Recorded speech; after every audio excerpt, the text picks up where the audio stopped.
If you want to destroy my sweater, whoa, whoa, whoa, hold this thread as I walk away. Watch me unravel. I'll soon be naked, lying on the floor, lying on the floor. I've come undone. As you take your car to work, and I'll take my board. And when you're out of fuel, I'm still afloat. This week we're talking about Weezer's debut album, the Blue Album. I guess it's self-titled, but the Blue Album. Self-titled. Welcome to the Essential Albums podcast, where three guys from 85 have a conversation about the biggest albums ever and forgotten favorites from yesteryear. We'll dig into an album's place in the culture, discuss its merits, and decide if a record holds up and is worth your time. Of course, we get into a lot more than that, so join longtime friends Ryan, Anise, and Gordon as we dive into our favorite albums and relive some of the classics. All right, so And the Ryan was so serious with those lyrics. I love it. See, this is probably the most like lyric emphasis podcast we're gonna have. I think so far. Yeah, because all their songs are very hooky and chanty. Yeah. And you can clearly hear what he's saying, so that makes a difference. Yes, and yeah, I can't play these songs without singing along. It just feels wrong. Yeah, I know. I sing along. personally grew up with this album, and the first two especially. So it's like I know probably most of the lyrics. Like I'm terrible at memorizing lyrics, but I can probably get the hooks. Or if you start singing, I'll probably catch it and like sing along. There's a few lines that are mumbles, but for the most part, it's pretty clear. I know the words. And consistently through the whole album, they're all singy songs. Like when we're listening to the Pixies or something, 3 out of 4 tracks, or you might have like a hook in there or something, but it's like consistent through the entire album. Mm-hmm. Every song's a pop song. Pretty much. So I think this week will be an interesting episode because I'm really interested to hear your Weezer thoughts. These guys seem very polarizing. I share a lot of thoughts with Leslie Jones. Before I sent you guys that SNL skit on YouTube, and it came out a few years ago where her and Matt Damon are arguing about Weezer. It was an instant classic for me. Watch it after the episode if you've never seen it. I wonder how similar it's on point. I'm pretty sure I've said the argument. The band fell apart when Matt Sharp left. I'm sure I've said that many times. Yeah. How much was he responsible for, though? Really? It's just like the last 2 bars on the entire album. I think he was more important for things. I mean, we can get into it a little bit more, but I think he was bigger behind the scenes. Like I think he was on some of the research I did. He was like their manager for a while. He took on that role for a bit, and then based on everything I read, it seemed like he left because he wanted to focus on his stuff and not Weezer. It didn't seem like it was like they hated him and. Okay. Yeah, and the Rentals are great. If you've never heard the Rentals, I actually own that album. That's one of the. Does he only have the one album? No, they have a couple. Okay, I only have that first album. Yeah. The Return of the Rentals. I haven't heard the Rentals. So is it nerd rock? Is he staying in the nerd rock vein, or? From what I remember, you can hear his sound from like Weezer, like that part. Well, you still get the really clangy, distorted bass sound that you hear him on this album, and you get the kind of his lyrics are more kind of like spoken-y. Okay. But no, it's good. So I guess we can kick this off by asking, what's your current relationship with Weezer? Oh, current. How do you feel, Ryan? Current relationship. Like what's your relationship with Weezer? Give us a rundown. Okay, well, it's kind of weird because Weezer, I feel like I encountered Weezer in their dead years because they were like, like the Blue Album, Pinkerton came out, and I don't know what the years are, but they kind of like disappeared after that, right? Yeah, so 94 and 96 is when Pinkerton came out, and then they didn't release Green Album until 2001. Right, and it was in that period where I discovered Weezer, and it was like, okay, there's this cool nerd rock band. I mean, it's the only nerd rock aside from maybe Natasurf. I remember nerd rock. It's funny because when I think nerd rock, I think more of like math rocky stuff. Oh, I see. Yeah. Well, it's more in the lyrics. Like it's the lyrics that give the nerdy edge to Weezer. I saw that more as just sort of like a punk thing. What their lyrics? Yeah, sort of like the very adolescent. Well, it's nerdy, but 12-sided die. Well, that song specifically is like very hardcore nerdy. Yeah, but there's threads of that through the entire thing. And, True. And look at how they dress and the whole thing. I always thought of them more as like an emo band because like when I discovered them, which was before the Green Album came out as well, probably around like 99, 2000, and I thought of them as more as like an emo kind of group. That's funny. Emo didn't exist when they came out. You guys discovered them around the Green album? So I didn't discover them around the Green album. Okay, back. Okay, Ryan, your current relationship with Weezer. Okay. All right. So they came out with the Green album, right? And Hash Pipe was on the radio and all that stuff, and so it was weird. I don't know how this actually went down, because for me it felt like they maybe had a resurgence because everybody was listening to them again. Or? Well, they broke up and got back together. That was the main. Yeah, but why would they come back together? Like I don't can know explain what the that. story is, but Yeah, I got some notes on that. you got the gist. That was one of I think just it wasn't because I was listening to them all but of a sudden. coming from a fan point, it was just one of those things where it was like everyone just wanted them to get back together, I guess. But Yeah, I don't know what was going on behind the scenes. But yeah, I don't know. For me, I'm the opposite. Like when the Green album came out, I was like, shit, they're back. So by that point, yes, yeah. But when Blue and Pinkerton were coming out, I didn't hear of them then. It wasn't until after that. For me, I've mentioned in like the Pumpkins episode and stuff where I first started getting exposed to like alternative grunge, whatever the 90s rock in like 94, 95, just through Much Music. And that was prime for Weezer.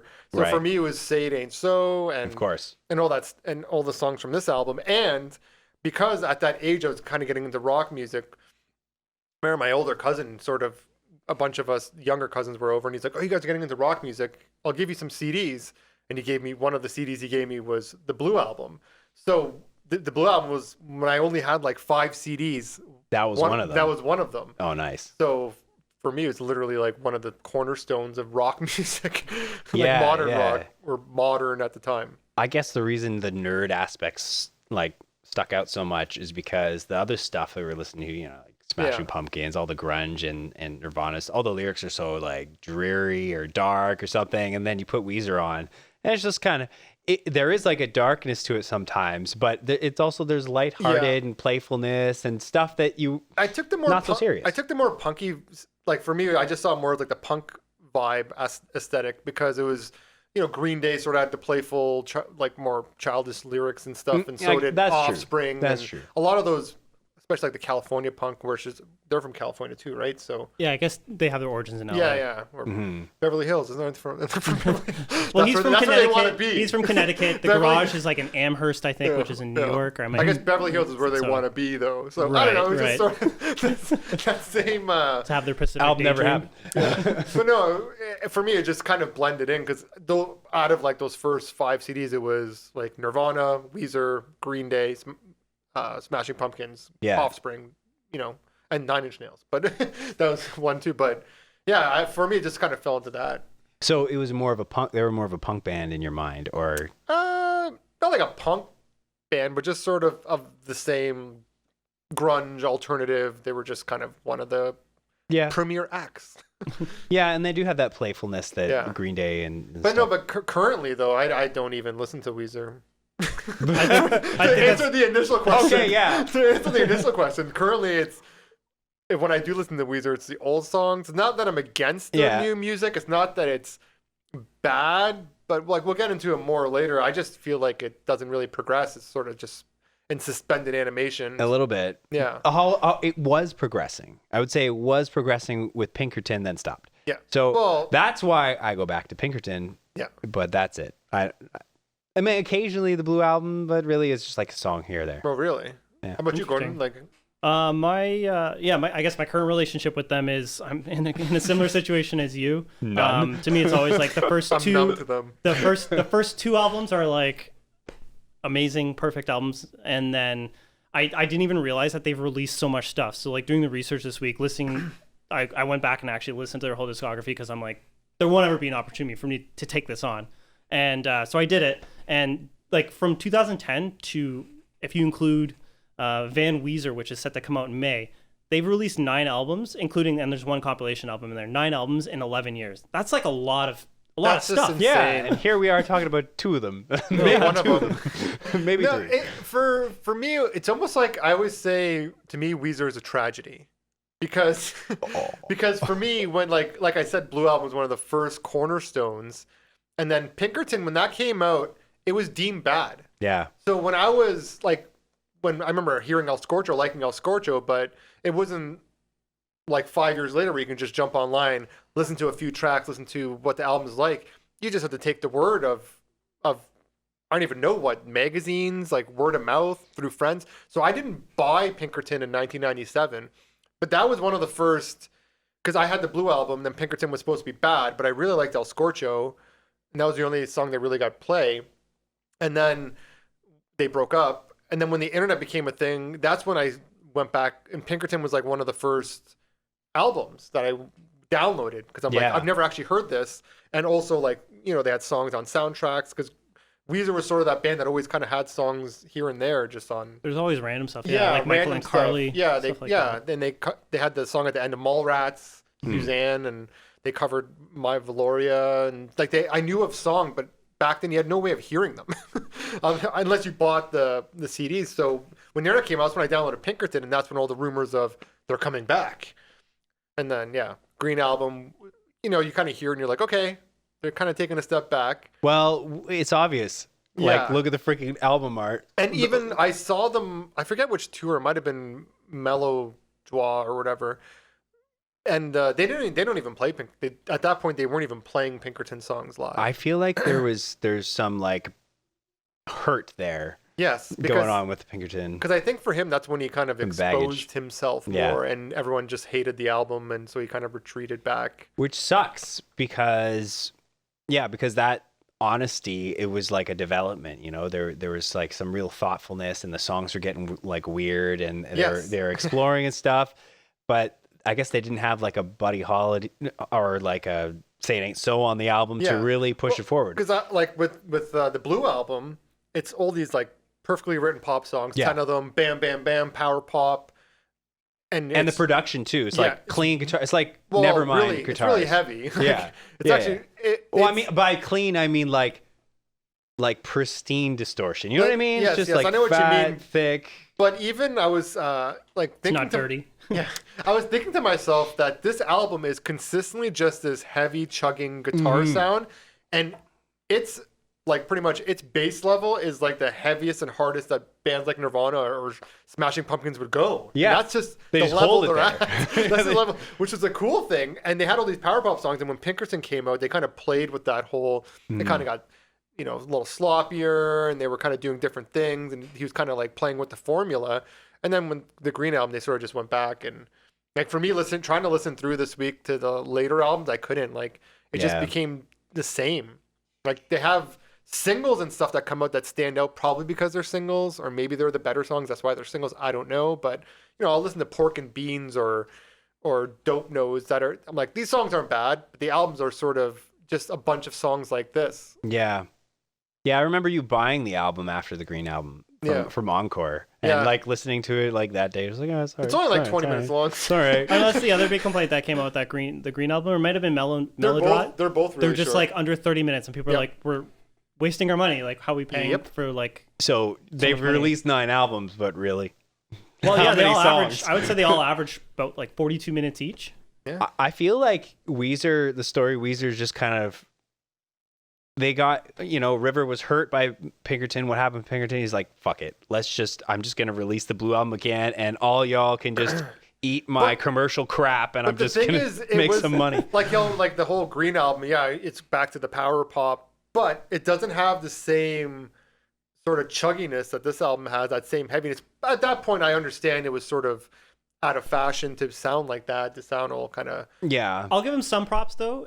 I know, I totally agree with what you're saying, but I will give him some props because Island in the Sun is a pretty sick song. Yes. It's their number 1 song on Spotify, which kind of surprised me, but that's a good song. And I mean, Hash Pipe is pretty good. Don't you mean Half Pipe? Is it Half Pipe or Hash Pipe? Depends what radio station you listen to. No, but the Green album, it did have songs. Like Photograph is good. Yeah, like the Green album, it's not that it's a bad album, but it's sort of a step back. It was a step back for them, and then it's an area they sort of have just kind of stayed in and coasted in. Yeah. And actually, I have liked some of their singles that have come out over the years. Yes. But I've never felt the desire to go and listen to one of the albums, because I'm just like, you're not going to go in the direction you're not going to, you know, put yourself out there again, because you got burned, and now it's just. Yeah. Yeah, I don't know. Like, for me, it was just sort of, they have good singles. Like, Rivers, he can write a power pop song all day long. He can just write hooks and everything. Good for him. but I don't know. For me, it's sort of, I have this whole, what we're going to get into it, but I have this whole Blue album that I have this whole history with. And for me, it's just sort of the good music sort of being outweighed by the mediocre or the bad. Because I was still saying Weezer was one of my favorite bands for years. And then I think around like the mid 2000s, like 2005, 6 is when I stopped sort of even mentioning them, because at that point it was like, okay, they've had like 4 or 5 albums I don't even listen to at this point. Yeah. So it's such a, I don't know, what's the equivalent? It's like coming into the NHL and scoring 40 goals in your first 2 seasons and then not even breaking 20 for the the Jeff Skinner story. Or just being a 20 goal scorer for the rest of your career. It's like, okay, not bad, but you're not that top 6 player that's anymore. That's what the Buffalo Sabres dealt with Jeff Skinner. Yes, that's the issue. But I agree. I think we went to we can get into this later, but I went to the concert. I'm pretty sure I was with you, because I go to like every concert with you. And I think that was during the Make Believe tour in 2005. And then when I looked up the set list, they actually played a lot from the first 3 albums, which is kind of surprising. Yeah, no, but I saw them once before that in Toronto at the Cool House. I think that was a tour. Nice. Was that the same tour? Yeah. Well, according to Setlist FM, I thought we saw them together at Downsview Park. we saw them there too. Oh, so we saw them which twice was like together. 10 years after. Okay, but I remember them not playing a single Pinkerton song. No, they opened with Tired of Sex. Oh, really? Yeah. Oh, maybe they just didn't play El Scorcho. I remember the one you're waiting for. Yeah, the one I was waiting. I remember at the beginning of Undone the Sweater song, they spoke the lyrics to El Scorcho. I think maybe that's what I'm thinking of. That almost felt like a protest, because I remember the crowd was always like, "Play El Scorcho, play," and then it seemed like almost as like a fuck you. He's like, "We're gonna do, I think, Sweater." Like instrumental with like El Scorcho lyrics. Well, the talking at the beginning when they're like, yeah, we were in the rock concert last night. Yeah. Okay, so I guess we can kind of kick it off with what was your first experience with this album?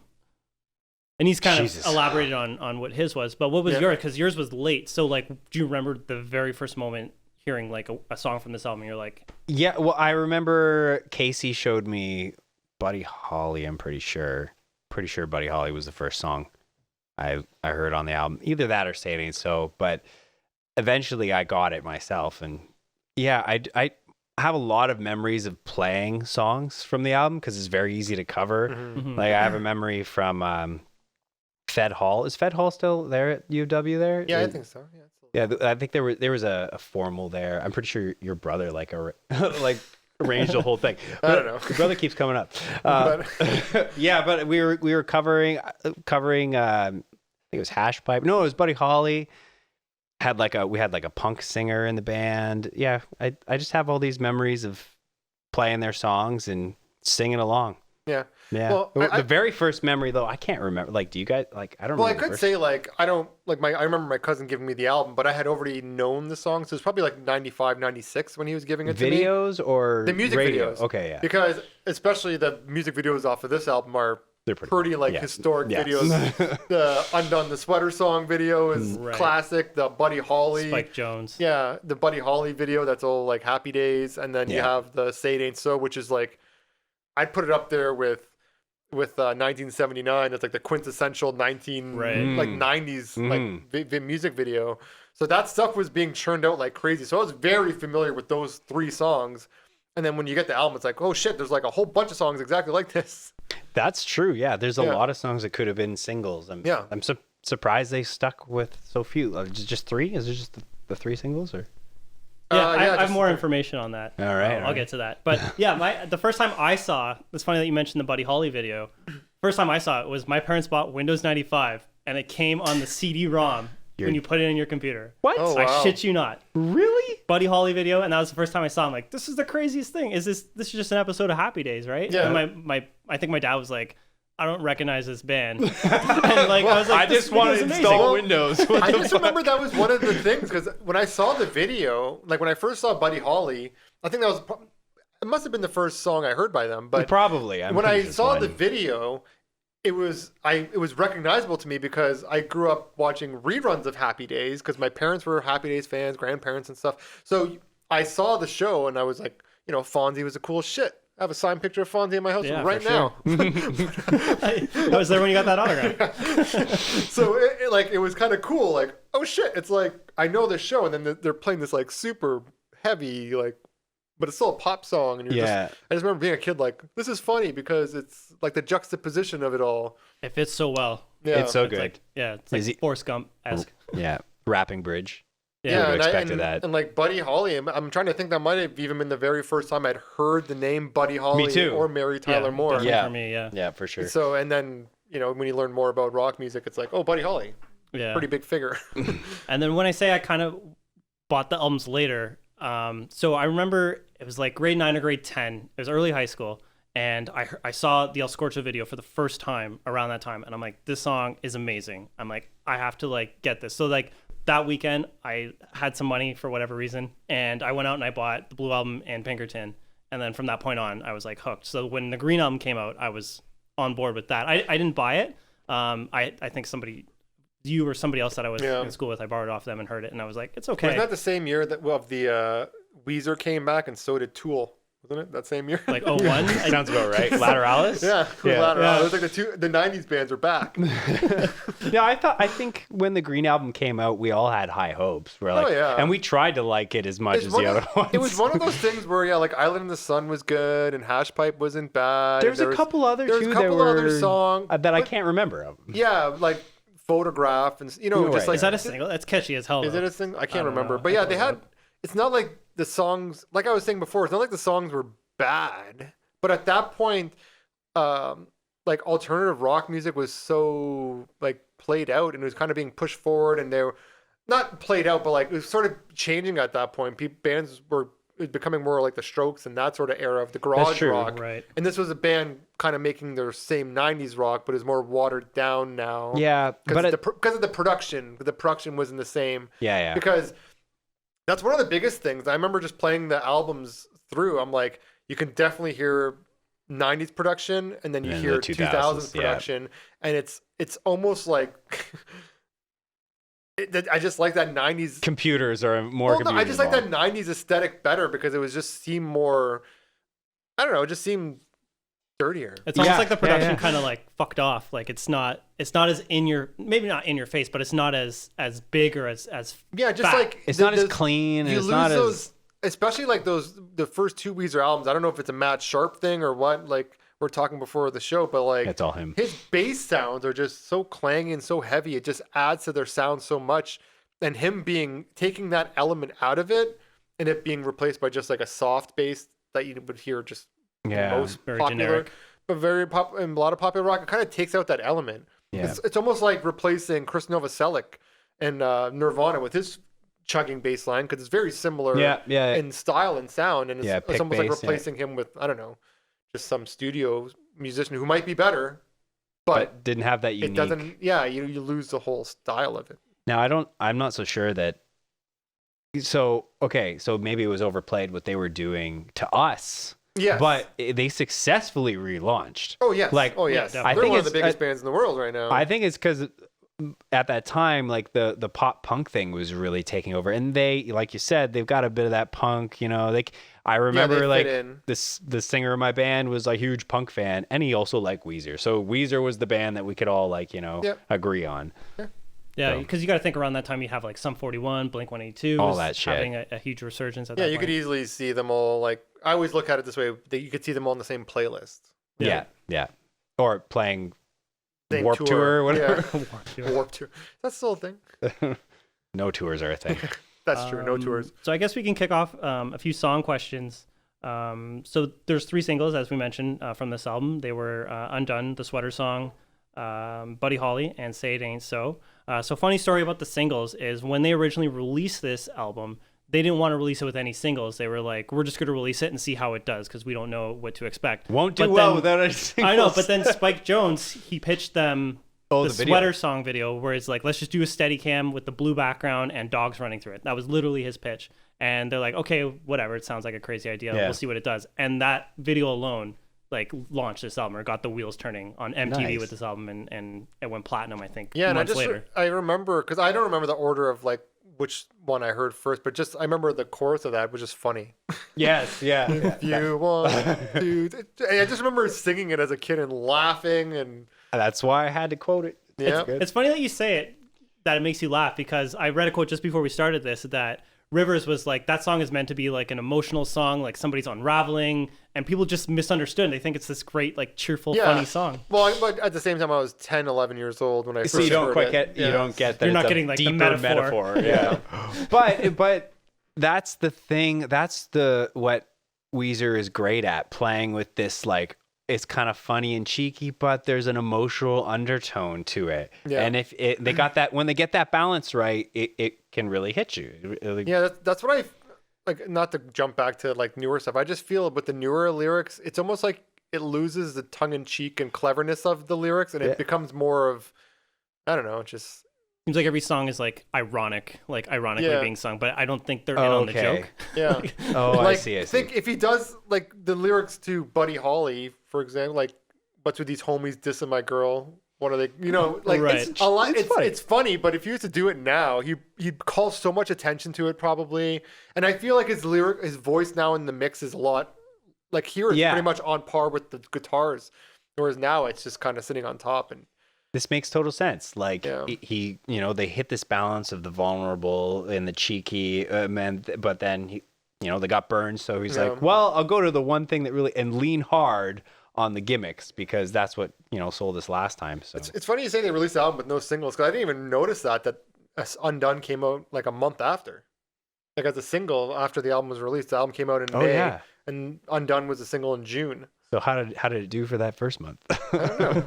I guess they're just relying But on college radio or But something. again, like that's how it's funny how they didn't want to release any singles because for me, that's how I discovered them was just all these videos and Spike Jonze videos were all Yeah. cool. So all the videos were cool. Yeah, and I've also Did he do all three? he did two. The two. Okay. Sophie Miller did. Okay. The other one, Say It Ain't Say So. it, so. Yeah, sorry, I forgot what I was about to say. Sorry there. Sorry for cutting you No, off. no, Gordon. it's all good. Oh yeah, no, sorry. I was gonna go back to an example of what you were saying earlier about just like the lyrical content is like you take a song like Pork and Beans for example. He's like, if we got Timberland on the track, would we be more successful? And then on the next album, they have Lil Wayne and they recruit like Dr. Luke to produce tracks for him, and it's like they're jumping the shark here. This is out of control. Well, it's Jumping the Shark, which is a Happy Days reference. There you go. Full circle. Full circle. Excuse the. But like, not that I don't mind Lil Wayne on it, but I think that's the first time I heard an F-bomb dropped on a Weezer album too. Like he's like talking about like it doesn't drinking really and swear. taking prescription pills and partying, and it's like this just doesn't fit. So I don't how know. did it? Okay, how did they relaunch so successfully if it is just a bunch of gimmicks and fakery now? Well, no, I wouldn't say it's gimmicks and fakery. They came back like legit. I think it's just they're at the point where they're kind of older now. I don't know. Like I Yeah, they're can't all in their speak for them. 50s I now. don't follow them, so I can't really even know I where guess we they're don't coming really from. know.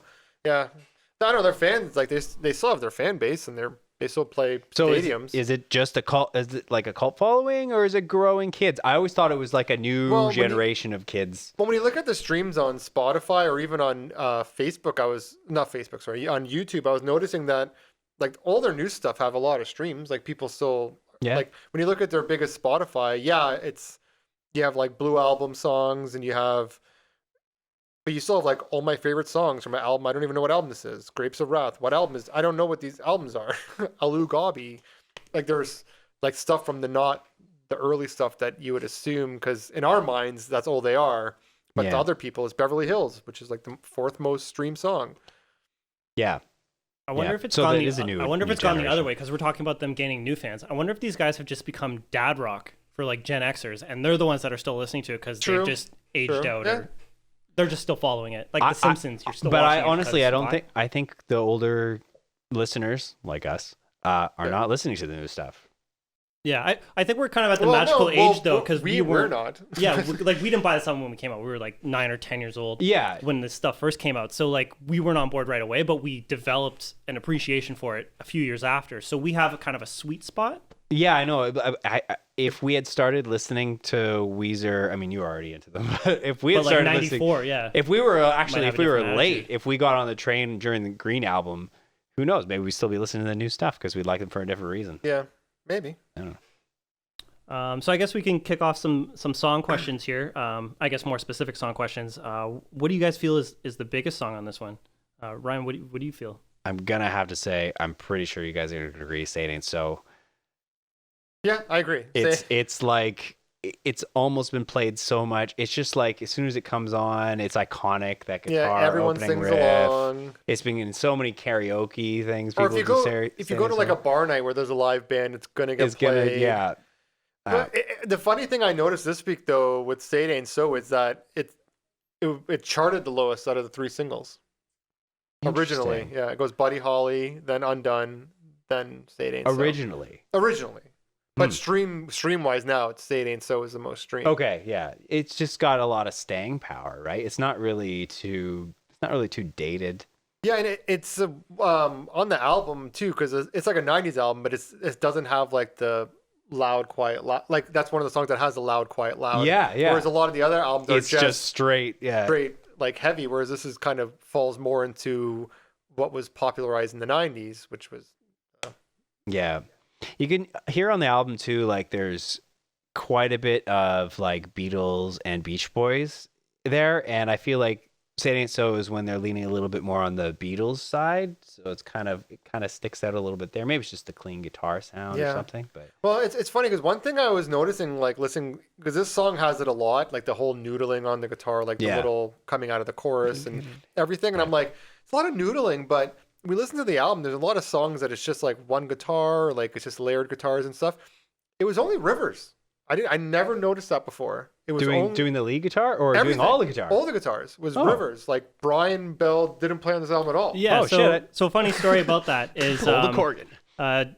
There's a guy named Jason Cropper who was the original guitarist, and I guess his girlfriend got pregnant, and they had his girlfriend got pregnant, and they there was some infighting within the band, or some tensions were high, so they had an emergency meeting, and he pretty much decided to leave the band at that point. So they got Brian Bell to come on, and then Rivers just re-recorded all of Jason Cropper's parts. Just like, I know it's taboo to do that, or it's morally wrong, but yeah, he just came in and did it in one take because Brian Bell couldn't learn it like in time.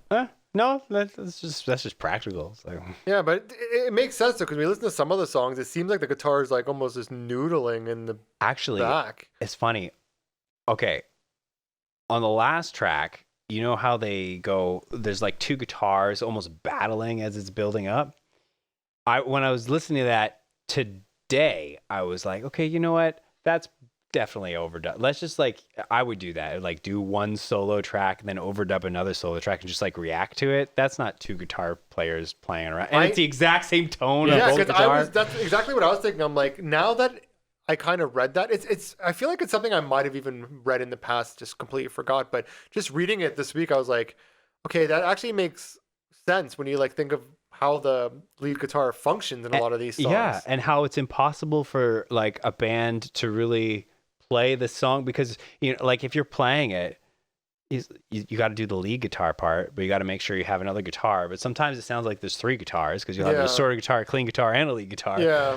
Yeah, you can tell it's just overdubbed. Overdubbed. Yeah, for that last track, I guess that means like Rivers is essentially battling against himself. Yeah. Dueling against himself. Yeah. No, I agree. Say It. So I originally was thinking like Undone Sweater Song because it was so big at the time, but I think over time, Say It Ain't So has kind of overtaken it. Yeah, you're right. You hear it at like karaoke nights. Everybody can belt out the lyrics. So I think you guys are right. That one's the biggest song. Yeah, like I think every band I've ever been in, we've covered it. Yeah, and it's a great song for teaching young drummers because there's the chorus part where you have to go. It's just like a simple thing, but it's enough. Cool. It sounds cool, so it's fun to play. Yeah. The whole song gets loud at the same time. So I wanted to ask you just a random question about the drumming on this album. It seems pretty unique compared to like their other stuff. I don't know if it's like the kick drum that sounds big, but it's like soft at the same time, or like it. Maybe what makes it sound so unique? Well, the drumming on this album? I don't know. Is it the drumming or the drum tone that you're talking about? Because it reminds me of a lot of those '90s. Like if you think, I'm thinking drums. Right now, like My Name Is Jonas, like the opening track, and how it like when it comes in, it's rolling in or whatever. Like Okay, well, I haven't really heard anything like that before. I remember like thinking when I would think of Weezer in high school, I was like, oh, it's the band with the crappy drummer or whatever, or the simple drummer. It's simple drums. It's all simple drums. But there are some spots where it kind of stands out. The drumming stands out, but it's never like crazy show off drum fills. Mm-hmm. it's just like, supportive, and occasionally you'll get cool stuff. That happens more on Pinkerton. But, it's funny you mentioned My Name is Jonas. It's a waltz. It's in 3. At this point, I don't remember hearing very many rock songs like this that were waltzes like this. And there's 2 on this album. Is that sleigh bells in My Name is Jonas that come in? I'm like, is that sleigh bells, or is that the hi-hat? Or maybe or is it like a tambourine on the hi-hat? I'm like, probably tambourine. I don't know. Is it a cave tambourine? You'd know it. You'd know it if it was a cave tambourine. But no, that's actually like My Name is Jonas, like pointing out that song. That was like one of the, like when you first throw the album on, you're like, oh my God. Great entry. Yeah. It's so fucking loud. heavy. Crazy and like, it good starts opener. with like the acoustic guitar too. Yeah. And it's like, My Name is Jonas. Yeah, you're right. And like the buzzy guitars, like throughout this whole album, it seems like, I don't know if you could call it shoegazy, but like the guitars just seem so buzzy. Drony, Yeah, it's or fun. like the drony It's like guitar on fuzz. certain It's tracks. probably fuzzy, Big yeah. Muff or something. Yeah. Throughout, and yeah, that's a great opening track. I love that song. And it just keeps going up and down, up and down. Yeah. Yeah. Okay, so I guess the next one here. What do you think is the most overplayed song? I'll kick it off. I think it's Buddy Holly.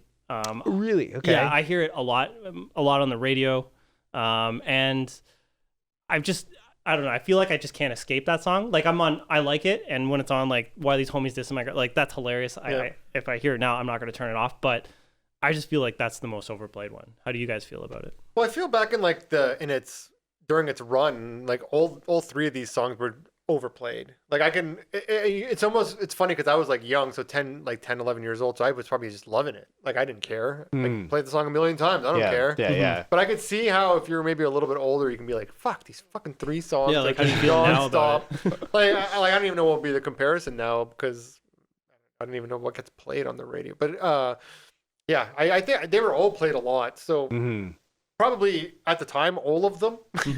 But I don't know the radio if they've stuck. They hold on to Buddy Holly now. When I listen to the radio, I mean, before the pandemic, but when I used to, it seems like they'll play songs from the Blue album and they'll play songs from the Green album. I don't really hear a lot of Pinkerton stuff. No. Every once in a while you might hear a Scorcho, but it's kind of rare. It is rare. It's like a hidden gem almost. Even when it was originally released as a single, it was not played a lot. So hearing it was a treat. Like on Much Music, oh shit, they're playing the video. Yeah. Well, when I heard it when I was in high school, it was like a revelation. I'm like, I need to listen to the song. I need to buy the album and listen to it all the time. Yeah, I don't know. I don't remember hearing Buddy Holly that much on the radio. Like it would come on. Like obviously this was later after it all came out, but over the years, if you were to compare Buddy Holly and Say It Ain't So, Say It Ain't So, I think has more staying power as a song. Like it's like more a well-written song. You could cover it in any genre or whatever. But it's also played so much that it's like staying power is about to be outmatched by how much it's overplayed. Well, one thing I did find, like when I was first learning guitar, this is one of the albums I jumped to be like, okay, I'm going to learn some of these songs. Learning how to play Buddy Holly, though, I just found it was too sameness as like a guitar player where the parts weren't distinct enough sounding when you're just playing the guitar. Whereas when you're playing Say It Ain't So, just playing that down, down, down, it feels good. Down, down, it just... It makes you sound like a better guitar player than you actually are, just because the riff is so cool. It's true. Yeah, what are you gonna do? Buddy Holly. Yeah. I guess the lead parts though are pretty good. Yeah. Yeah, or like that little synth. Yeah. Actually, re-listening to it, I when I was younger, I didn't realize there was like synth or organ or something going along with the lead guitar. So when we would cover the song, I'd be like, Casey, why doesn't sound right? Like, well, this is actually because I'm assuming comes from like the Rick Ocasek influence because he's a producer on the album. And I remember this album was how I discovered who the Cars were.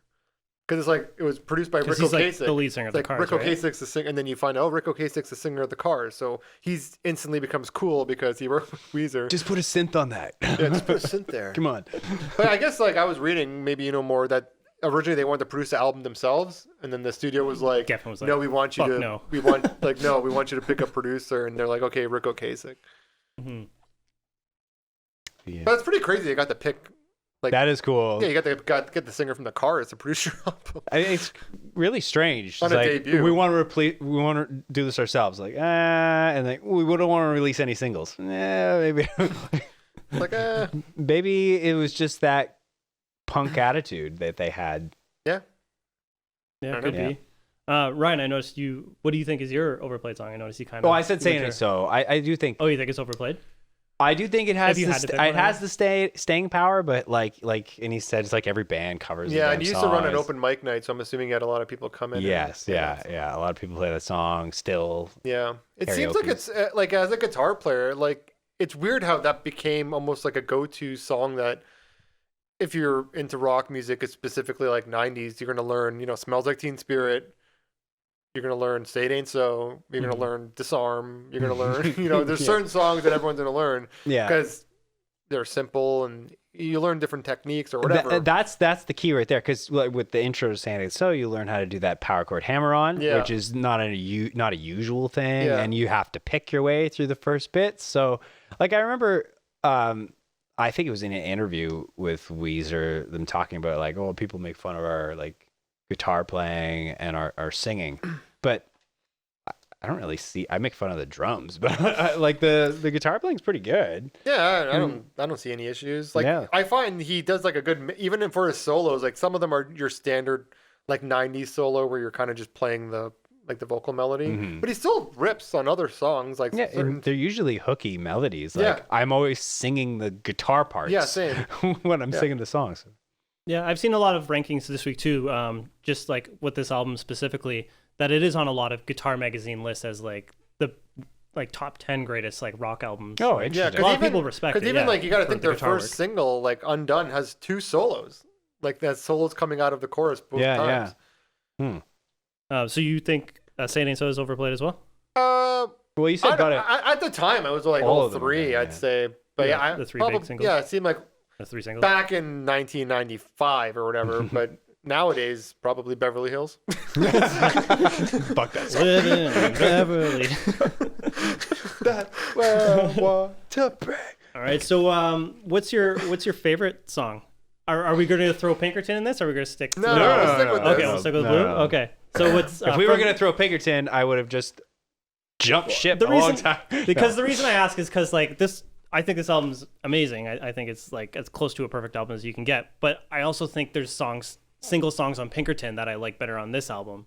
Well, we'll talk Or, about like, those when we better get than to. this. But yeah, we can get to We'll that. talk So, about when we so talk we'll stick about with Blue. the Pinkerton episode. And Yeah. Okay. So I guess what's your favorite song from this album, Denise? It's weird because since the album is so short and it's been like a part of my life ever since like I was 10, like 25 years or whatever. It's kind of like bounced around, but I know we all kind of said it was overplayed, but "Say It Ain't So." It's just too good. Like it's too good. Like if you were to tell me to pick 10 songs from the 90s for a compilation to represent the 90s, this would probably be on there along with like Everlong and "Smells Like Teen Spirit." And Yeah. some other, those like, especially like that early 90s. But yeah, I know like, and same, like "My Name Is Jonas." I like that song a lot. It's such a good punch in the beginning of the album. And I remember when I was younger, I was a big fan of "Surf Wax America," which Yeah. I know Ryan sang at the beginning because it's very sing-songy and like, "I'll take my board." But I feel when I hear that, it's more, I don't know how much is nostalgia, how much is now, whereas now I find myself more like, the world has turned and left me here. I find myself more attached to that, which was that. It's funny. I like the intro to that, but about halfway through, I'm like, eh. I'll pose a question about that song. You think that's the first emo song ever written? Okay, well, what? The world is turning left me here because of the lyrics? Or But what? no, like The title alone. Listen to that song and then Yeah, jump forward and listen to like "Sunny Day Real Estate" or listen to "Jimmy Eat World." It sounds like it could be off of one of those albums. Okay, You I see- have I the see, drony I see. guitar. Yeah. You have like it even has the acoustic guitar underneath. Yeah. Woe is me You have like the good lyrics. hooks. Yeah, the "Woe Is Me" lyrics. It's pretty much like your definition of like emo. Dashboard Confessional. You were Dashboard Confessional. saying, yeah. saying they're an emo band, right? Yeah, so I thought of 'em as and an emo they're band. credited as being like one of the godfathers of emo, and like when you hear the song, it's pretty much like wow, because like I said, like when you got to the early 2000s, I said, oh, I moved past Weezer. I wasn't listening to their stuff at the time, but I was listening to Jimmy Eat World, and this album could have been on like Bleed American or Clarity. Like it's very similar to the sound on those. So is it the first emo song? I don't know. Yeah, I don't know the origins of like emo. I thought I emo know, I- predated them. I never really thought about it until like No, I thought it postdated them for sure. Does it? Okay. Well, I didn't think emo Well, existed until. well, I know it kind of came out of the 90s, and like I know like Weezer is always kind of credited, but I always attribute it more to Pinkerton because Pinkerton has the more vulnerable lyrics. Yeah, that's whereas in this song, it's what like was one of the me. only songs. Well, I guess Gordon was saying, we weren't reading too deep into the lyrics. A bunch of the songs were, but this world had turned and left me here just is right in the lyrics. That the whole words of the song is pretty. You know, Or like that one's no one pretty else. obvious. yeah, pretty. But even the sweater song, No one else. Like if you go through the whole album, like he said, the sweater song is supposed to be as super serious about someone like coming undone. And, Yeah. Emotionally unraveled. yeah. It's like you guys aren't taking this seriously. You're supposed to cry while listening. Yeah, no. So my three favorite, if I had to pick, like if I had to narrow it down, which this album is so short, it's just you could put it on, it's a freaking heartbeat. But Say It Ain't So, My Name Is Jonas, and The World Has Turned and Left Me Here. Probably my three favorites. How about you, Ryan?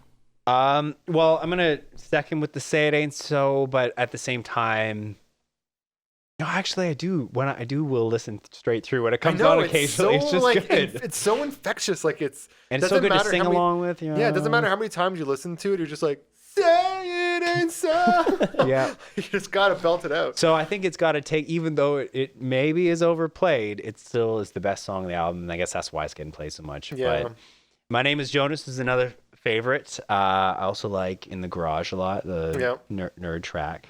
I remember just being a kid and like, I'd be like, oh my God, he's like singing about X-Men. Yeah.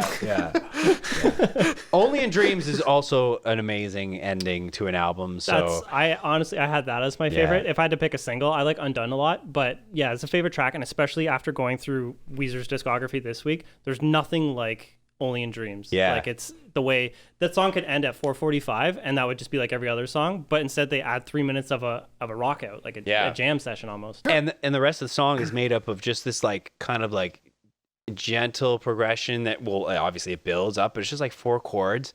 But there's this other section of like really weird chord changes where it's just like kind of jarring, and then it brings you nice back into those 4 chords. I just love it when it comes back. I don't know, for me, that song, like growing up, especially as like a 10, 11-year-old, that was 100% skip. Never listened to that song. Way too long. But there's no singing songs parts. But not only that, it just seemed, I know, like listening to it now, like older, it's like, yeah, it's kind of a great ender to this album. It's like the only epic on here. Yeah. It kind of, elaborates on all the stuff that they're doing. But at the same time, it's not a 3-minute power pop song. It's not what you go to Weezer Yeah, for, it's not right? what I'm here for. I'm not here for that Yeah. for Weezer. Like I can not I can name like 10 Smashing Pumpkins songs that are epics that play with 2 guitars and do it a lot better than this. In my opinion, I was actually surprised reading this week about how loved this song is. Like it's picked as like the favorite Weezer song. And Only all this. Dreams, wow. Yeah, Okay. and then it's funny because I saw that it was picked as like favorite Weezer songs by like fans, but then it's also on lists of like most overrated Weezer. Yeah, it goes both ways. I think I'm more in the overrated because I don't know. For me, it was a song I never really listened to growing up. You can sit here and tell me it's an epic with some great solos, but I'm like, is it? It is. I'm going to make that argument. Those chord changes are really weird, and it's really kind of strange how it's constructed and goes back to the thing. So I think that's the real genius of it. And then in terms of the album, like just the album structure, that's where it really is great as a song. Like if it was the first track on the album, I don't think people would have the same opinion of it.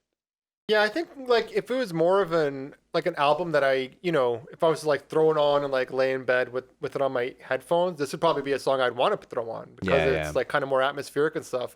But normally when I'm listening to this album, it's in the car belting out the lyrics or putting it on like with a group of people like, oh shit, it's Say It Ain't So, blast it so we can all yell the chorus together.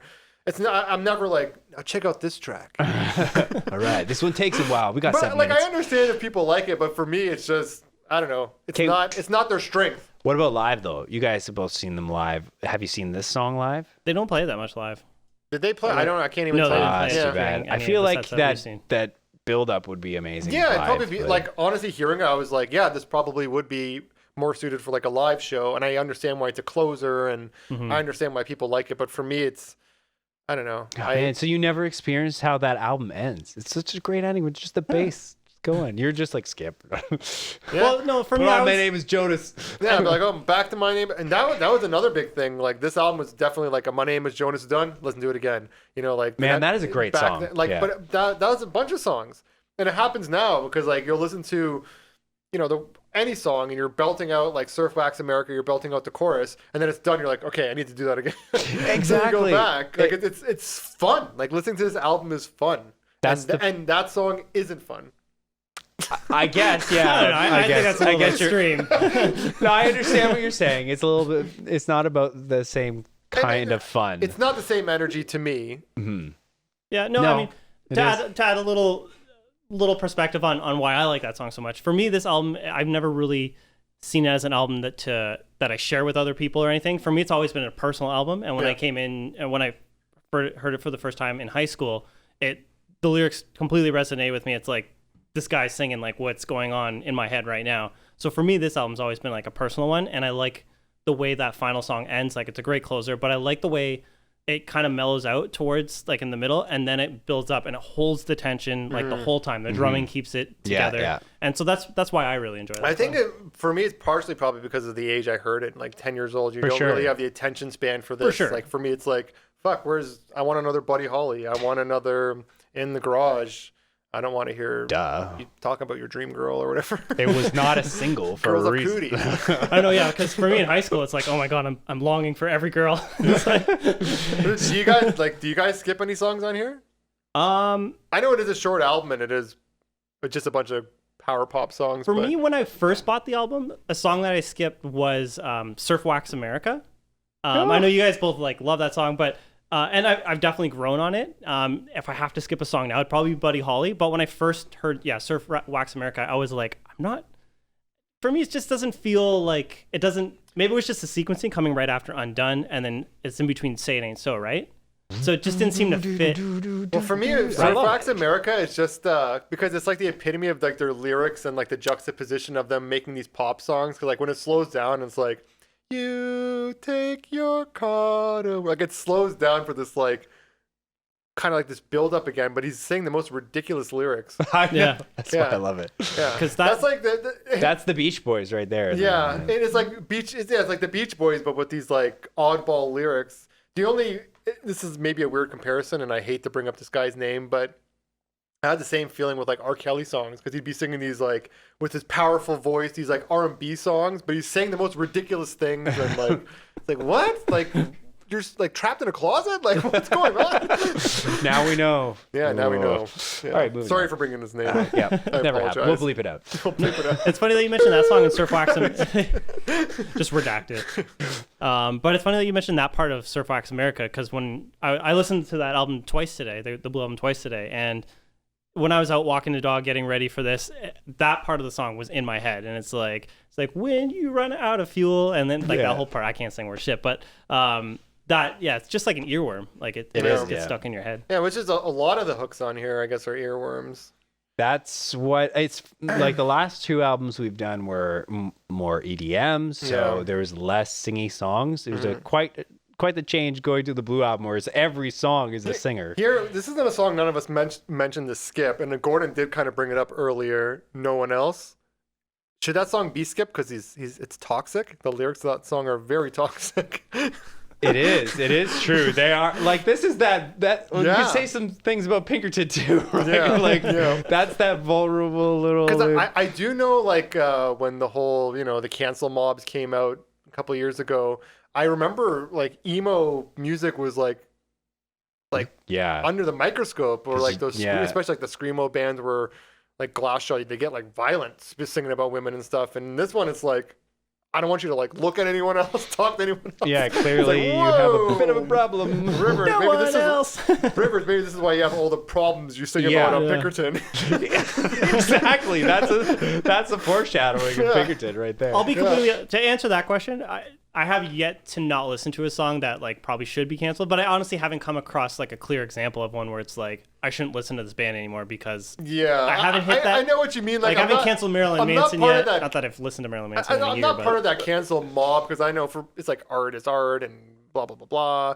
But I don't know. Just when I was listening to that song, I just couldn't laugh because it it has that very kind of old school feel, like no, there is no other one. But then the actual lyrics, like, my God, he sounds like the worst freaking boyfriend ever. You clearly have some problems. But it's so obvious that I think it's on purpose. Like, I think it's on purpose. It's supposed to sound possessive. And there's obviously a problem. He's not like, he doesn't seriously think that he needs a girl who's like, I don't know, tied up in the closet. But I guess it's like the same.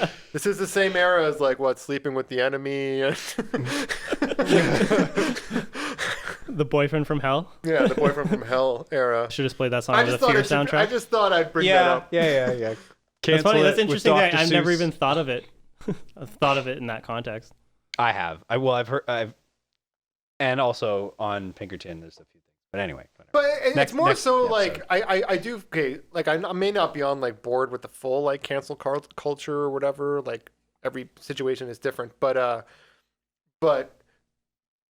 hearing a song like this, I could see people getting outraged, being like, "Oh my God, look what he's saying." But I guess now it's more so like when you listen back to it, you understand what he's saying is wrong. Like, that's the point. Me realizing that, I guess it's doing its job by bringing this stuff aware, right? Because now you listen to the song, you're like, "Oh shit, this guy sounds nuts." Yeah, it sounds like Mark Wahlberg in The Crush or whatever. Or Fear, sorry. Canceling the song is kind of like YouTube, like canceling stuff that just references something bad, even if it's not like, talking about the conspiracy or whatever. Mm-hmm. It's kind of meant to be ironic. You could be right though. Alicia Silverstone from The Crush. She would probably sing along to this. Works. But I know. I just thought it was funny listening to it now. It's just like the different mindset we have now when we listen to stuff. We're more aware of just the awareness, I guess. So do you think he would release a song like that these days? I think if a song came out like that nowadays, people would be like, "What the fuck?" Because it's also like the whole police. I'll be watching you, right? Yeah. Every step you take, every move you make. Like obviously, we're not going to cancel Sting, but I wonder if we're going to talk about Eminem and like Kim. Ryan, what do you think is an underrated track from this album? I would have said Only in Dreams, but you've said it's also overrated. So well, hey, you got the yin and the yang here. Yeah, the yin and the yang. We got it right in this room. In the Garage, underrated. Yeah, I think it's underrated because it's like, the target market is the nerdiest nerds, but it's just like especially every teen can understand what that feels like. Just like go away and do your own thing. Yeah, I found Fortress that song. of Solitude. Yeah, because I remember like even as a kid, I'd be listening to this song like that song. I was gonna mention that song too for underrated because same thing when I was young. I'm like, fuck, he's singing about the garage, but for me it's like my room. Yeah, I go to my room and I listen to Kiss. I'm listening to you guys. Yeah. And it's just awesome. 12-Sided Die. Like, come on. What other album? I was a pretty big nerd, so there was nobody else singing about that shit. I was never a D&D guy. I kind of wish I was. Like, I know it's like a nerd thing now, but I kind of wish I was. Like, hearing stories of people growing up playing it. I'm down. Play right now? Right now? Oh, God, you're about your 12-Sided Die. Look at my 12-Sided Die. I was talking to someone recently, and they're like, we have a weekly game. When the pandemic is over, maybe you can come over. I'm like, all right. You're never going to come back. That sounds pretty hardcore. Next time, you're going to show up with a wizard hat on, like a staff. A full nerd. Tattoo or something. I just came from my... One thing I like about In the Garage is like the part where he's like, I got my electric guitar. And like, does the guitar tone change or it's just like, it seems extra buzzy like when he delivers that line. Yeah, like, I think so, yeah. It's prominent. Yeah, it's like just like an extra layer or something. Yeah. How about you, Anis? What do you think is an underrated track on? Well, I was saying like what Grind said. I was agreeing with him. Like In the Garage, same thing. Because I don't know. For me, it was more like the whole. It's relatable. It was really relatable. Even if like it wasn't the exact same things I was doing, I was relating it to me. Like it wasn't my garage, it was my room. It wasn't Kiss, it was Weezer. It wasn't D&D. It was I don't know. Pornhub or whatever was going on. That came years later. We all get older. We all get older. Whatever I was watching. Nick at Night or not Nick at Night. I was just changing. Baby Blue 2. Some Shannon Tweed. For my underrated, I put Holiday. I like that track a lot. I like the part where like the heartbeat where they're singing heartbeat. Mm-hmm. Yeah, that stuff's pretty good. That song it sounds very much like it could be like the credits of a teen comedy in the 90s. It has that very feel. In the song Suzanne has a similar feel, and that was the credit song for Mallrats. Because I was like, was it? Because thinking back, I'm like, was it Holiday or Suzanne? I actually had to look it up. I was like, oh yeah, it was Suzanne. It's been a long time since I've seen that movie, Mallrats. I watched it recently. It's on Netflix, so I threw it on. How was it aged? Probably Like not fine well. wine. Yeah, I bet. Yeah, I guess the other thing about Holidays, it's a good table set or transition song between like the fun in the garage and then it gets you ready for the final track. It might be the weirdest song on the album when I think about it, in terms of the way it's written and the stuff that happens, like that heartbeats part, Like, kind of weird sounding. No one feels me. No one. Yeah, And there's some weird, double lyric kind of going on at the same time, right? Because you have right. Matt Sharp's like I guess falsetto, or he's singing, or no, they're kind of singing like the bridge, and then Rivers is singing something, but I don't even know what the lyrics he's singing along because they're at the exact same time. Oh Yeah. yeah. It's a little bit weird, but I'm down with it. Gotta look up Genius. Yeah. So I guess Anise, you hinted at song you skip earlier. You said Only in Dreams, right? Yeah. What do you think is the song? What do you skip, Ryan? I don't really skip any. Like it's so short. Yeah. I'm trying to 10 think. tracks, 42 minutes. That's why for me it's even like I the one might picked- be Holiday actually that I might skip because I like the last track. So See, for me it's like the last track. I'll just like, okay, I can jump off here. yeah, right. You're like, all right, there's no more songs. No more good songs. I'm just joking. So I guess that takes us through our song questions. Do you guys have anything else yet want to add song wise that we might have missed on this album? Thing to point out. I think. Going through my notes. Yeah, no, it's just solid album from We top pretty to much bottom. covered Yeah. every song. I Yeah, don't there's I think know, many it's so songs. short, right? Like, Yeah. what did we miss? I don't think we Yeah. missed No, anything. I'll just say it is a solid album from beginning to end. Like, even if there's a moment or something you don't like, it's not very long. No. There's always a hook around the corner. Yeah, there's always hooks. There's heavy. If you like heavy guitars, there's plenty of them. Yeah. No, And thoughtful lyrics too. So Yeah. there's that extra layer, and you can clearly hear what he's saying, so you can actually get into it. And it's almost and like we were saying earlier, it's just fun to listen to and sing along with. Because even if it's your first time hearing the song, by the second time you hear the chorus, you know the words. Yeah. Yeah, no, I agree. I think this album is like one of the rare albums where it kind of just does a very good job at maintaining your attention, your focus. If you've never heard this album before, I've never heard of Weezer, you play My Name is Jonas, you're probably hooked from go. All the songs there's no really wasted time because all the songs are fairly short. Any song that's over in the 4-minute area is usually pretty good. People might prefer the Sweater song single, just because it's a radio single, so it's cut down a little bit. But I don't mind the way that song ends, where it goes like with the weird noises and the weird random hitting of the keys and Yeah. stuff like that. Like, I'm on board with that. I understand you want to cut that out for the radio single, but Yeah. I'm all I for think like it's we've pretty talked good about album. before. I'm all for like the studio sounds or anything different to like spice it up for a song. I'm in. Yeah. There's not a lot of that on this album. No, there isn't. It's mostly that grungy guitar the whole time. Yeah. No, but like for Undone, they do it. You have like the Yeah. talking at the beginning and then It's the true. ending There with is the little, piano stuff. little Yeah. things. You know, they include the talking in the radio single though, right? Yep. Okay, yeah. pretty sure. Because How I know that would be it. a really long intro if that talking like wasn't there. Yeah, if it's just Yeah, because the The guitar video part. they would cut the beginning sometimes. Right. Like when they'd play it, like at least on Much Music, they would shorten the beginning sometime. I don't know if the video was like that, or I think they would shorten it just so it would start right into the singing. Yeah. Yeah, it seems weird not to have like that whole like, I'm so stoked. Well, take it easy, bro. Can I bum a ride? So I guess I'll just take this moment to don't forget, people, to like and subscribe. I don't mention that enough. Follow wherever Ryan's pointing. So I guess this takes us to the next part. I have this one on vinyl. Oh, So there we go. We got you the album brought it in. artwork here. So a funny note. I don't know. You can take a look at that. A funny note. Anise about, also brought it on vinyl. Oh, he's got it.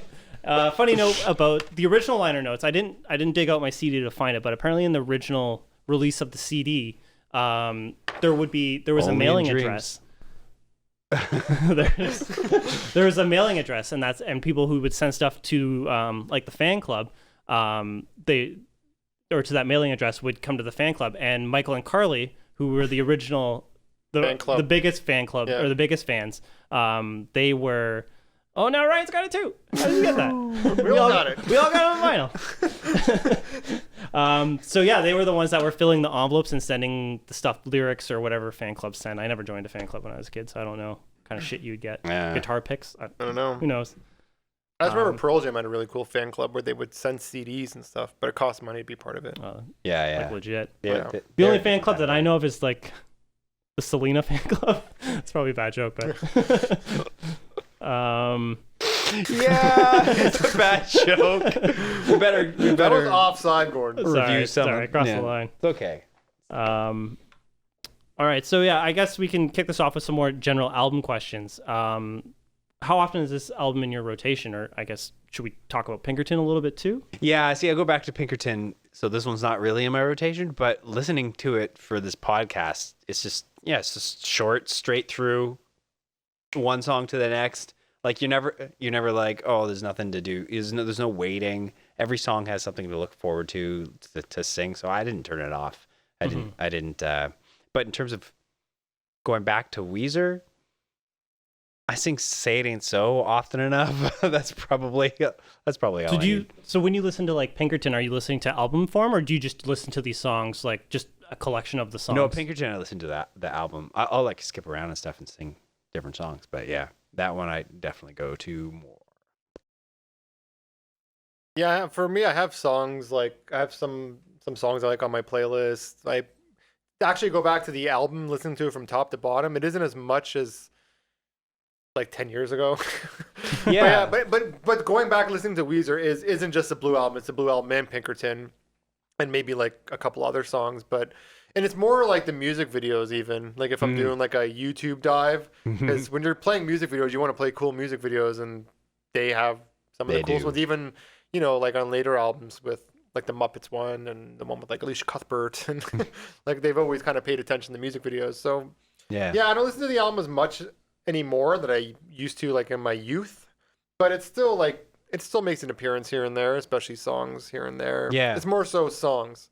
Like I remember a couple years, I think it was I don't even remember now. Time is a concept, but when I was playing hockey still, the one guy just showed up to hockey one day and he's just like, "My name is Jonas." Oh, I know, man. I feel like doing that all the time. He kept singing it all day, and the other guy's like, "Can you please fuck off?" He's like, "You're singing it all day at work." And then like that day, I remember going to my car and just putting it on Spotify, listening to and then playing "My Name Is Jonas" means you're gonna listen to the whole album. Yeah, that's true. Except for in dreams, I turn it off. But yeah, so it's one of those where it's like, if I hear "Say It Ain't So," I might be like, "Oh shit, I'm gonna throw Weezer on."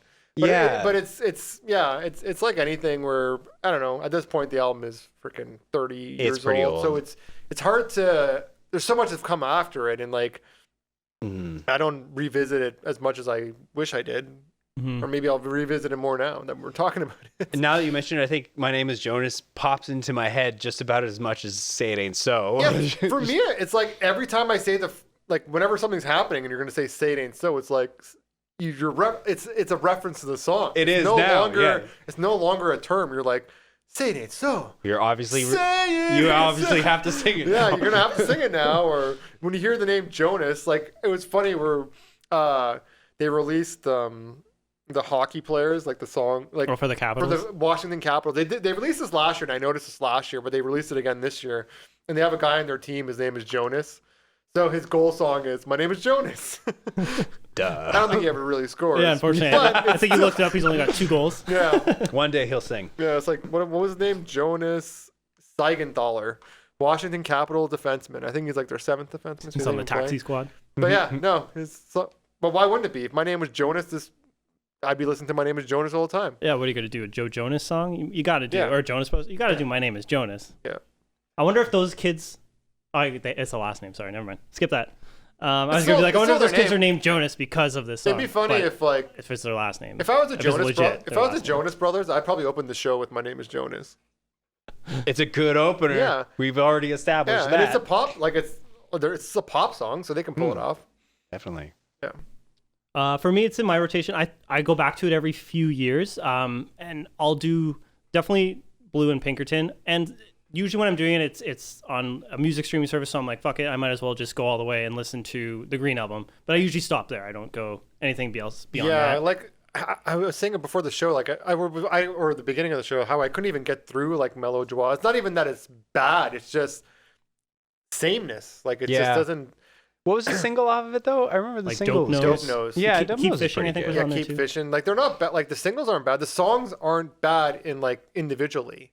It's just one after another. It's just like, oh, okay, another one. Okay, another one. It's like, give me something different. Like mix it up. Because He honestly, Give me tried a- that. He give tried me- that. give- Got burned. No, but even on this album, like you haven't undone the sweater song. You have a Say It Ain't So. You have a Only in Dreams. You have Oh, I like see. you know what I Yeah, mean. yeah. Whereas now it just seems more just. They probably have slower songs as well, but just I don't know. Maybe it's just not to my taste. It I just don't- seems like they're leaning on the gimmick as hard as they can. So, if they're Beverly Hills, like they're just going to be goofy. Yeah, which And is that fine, vulnerable like- side, the emo side, they're just going to try to. And like we're saying, their music rid was of that. always fun, even though the deeper lyrics are depressing or whatever. Like their music is fun. Like this Yeah, album is fun, and definitely. they still have the funness in their music, so they still haven't lost the spirit of the band. Oh, yeah. They always seem like we watch their videos, they're always kind of tongue in cheek and having a good time. For sure. They're That's still why on. They're still on brand. That's why they can get away with the joke lyrics. Yeah, that's with why I these think homies. Pinkerton maybe didn't work for some fans because it's like, oh, you're singing about like being depressed now. Yeah, a lot of people probably didn't get it. They Yeah. were singing along with the sweater song, thinking it's all just jokes. Yeah. But at the whole time, you're supposed to be crying. Yep. yeah, I think just to kind of add on what you guys were talking about the singles, I think just looking through the list of singles now, I think I was kind of following the singles or Weezer via their singles up until about 2005. Beverly Hills, I was like, okay, that's a little bit tough. But then they also had We Are All on Drugs or We Are All in Love, depending on That's how a you good heard it. song, yeah. And then Perfect Situation. And there's another one called Hold Me on that album, which is pretty good too. It was good live. I remember hearing that. So, I mean, and then after that, I guess Perfect Situation and then Make Believe. What else did they have? And then, so you get into the next album with The Greatest Man That Ever Lived. That's the Red album. I don't even know that song. I don't even know that song. It also had Pork and Beans. Oh, that was Yeah, a pretty 'cause good song. That's the thing, though. They're kind of jumping the shark to me at that Yeah, point. that I'm point. like, they're losing me. I'm a Yeah, troublemaker. troublemaker. The thing is, it's I actually kind of like that because it had a couple hooks. no. in it, Like but- that's the thing. Like to me, they're not like bad, but at that point, I'm like not even like interested enough to like. No, Check not, out the not album. to check it out. Like if they have a new song out, I might be like, okay, let's hear the new Weezer, and it's like, oh, okay. You know what it was when that song would come on in particular? Is that Pork and Beans? I think that's Troublemaker. yeah, or Trouble, or what is that? Pork and Beans where he name drops Timberland. I can't Yeah. remember. I can't, Dung, dung, dung, oh dung. right, Yeah, there you go. no. Yeah. I don't know. Like when one of their songs comes on the radio, it's kind of like the same thing. I might not like it so much, but there's a few spots where I can sing along, so I'll still listen to it. But it also like lost me. Like they had like an album named Hurley with Hurley from like Lost on it, and then they started doing like all these. They kind of bastardized the Blue album by having like the Green Red album, album, the Green Red album, album, the yeah, White album, yeah. the Black album, the Teal album. It's like, oh my god, you just That's what I'm saying. It's just All the colors of the rainbow. yeah. get away from Pinkerton. That's what they're just like.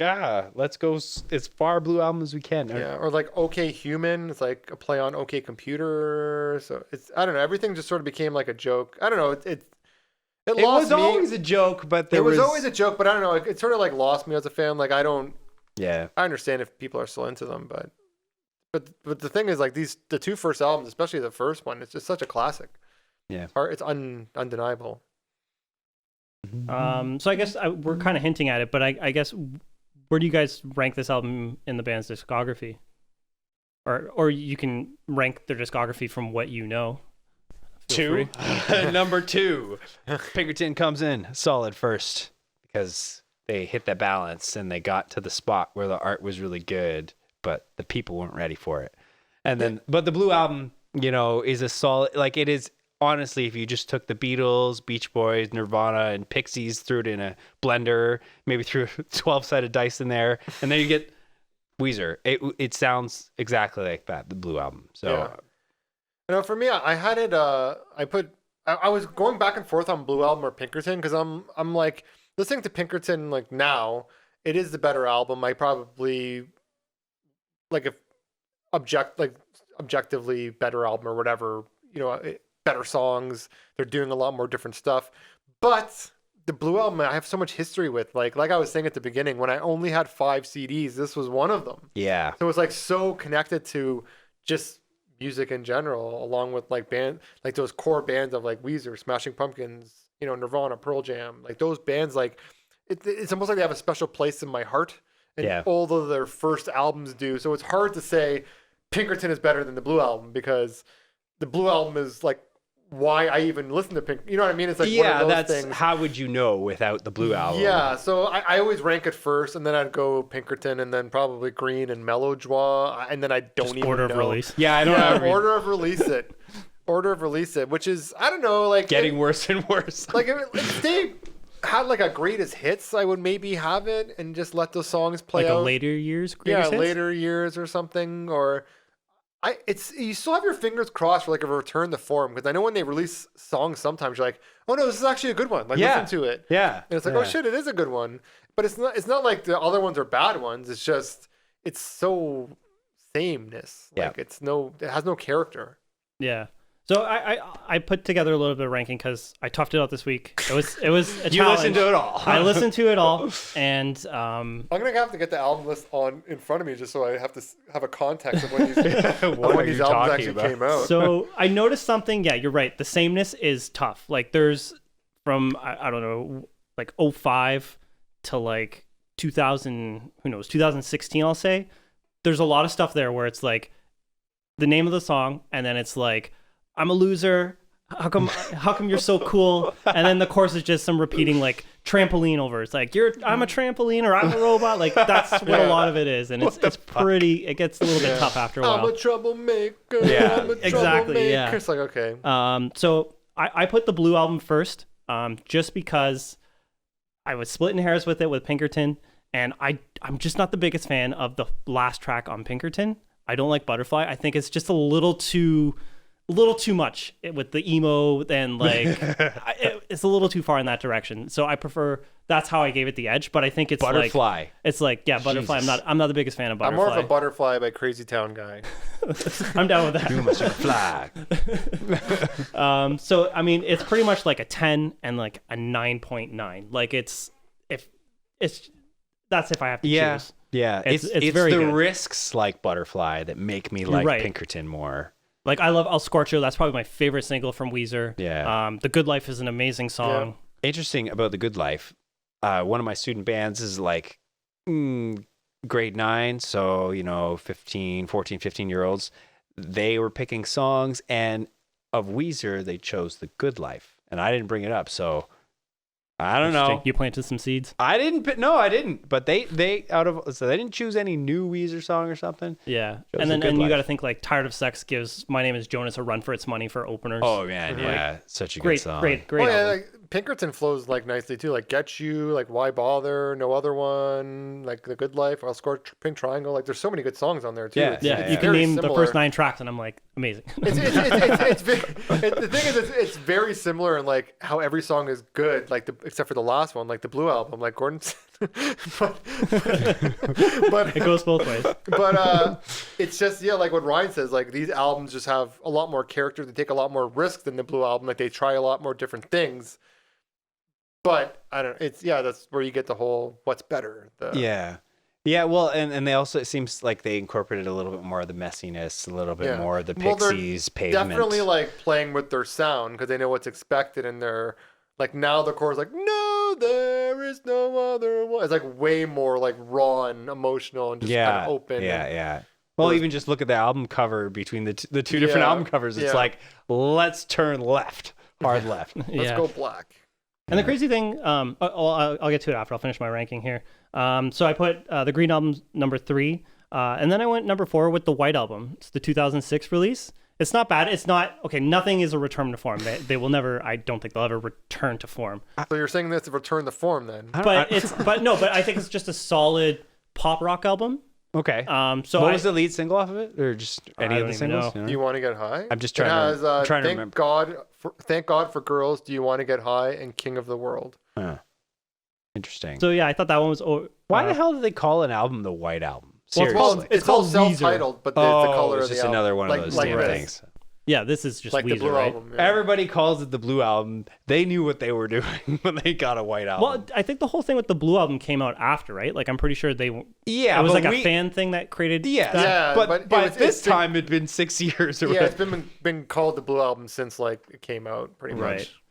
Right. Okay, so then OK Human, which is the one that came out earlier this year, that's more like just more piano or I guess Baroque orchestral rock. Oh, weird. And then the Teal album, because I don't mind their covers, even though they're just after listening to a week of Weezer, you're like, okay, cool, this is this is familiar, I'll take it. Then Melodwa, which I thought was okay. The singles were all right.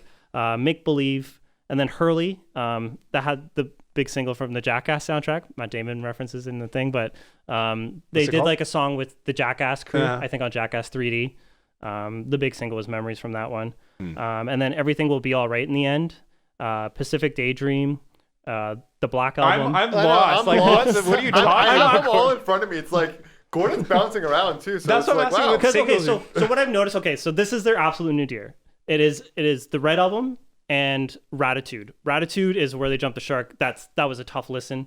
And then the Red Album, It's called Ratitude. it's called Ratitude. It's the one Yeah, with the it's dog like jumping on the thing. it. Yeah. It's not. It's that was a tough listen. And then I also listened to their compilation album. What was it called? Death to Fake Metal or whatever it is. That's brutal. Like it's just so repetitive. And if you don't want to tap into that sameness, or if you do want to tap into that sameness, listen to that album. But that was a struggle. But I got through it, and now I'll probably never do it again.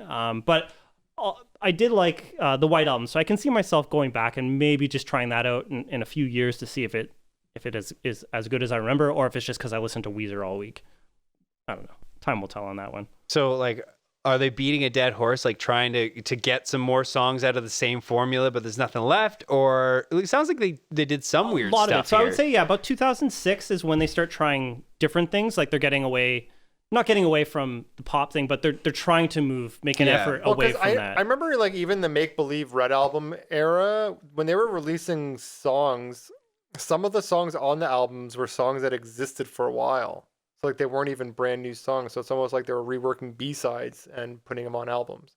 Because you'd hear demos of them online and stuff, and then it's like, oh, now it's on the Red album. Maybe Okay. all of these songs are just B-sides from the Blue album.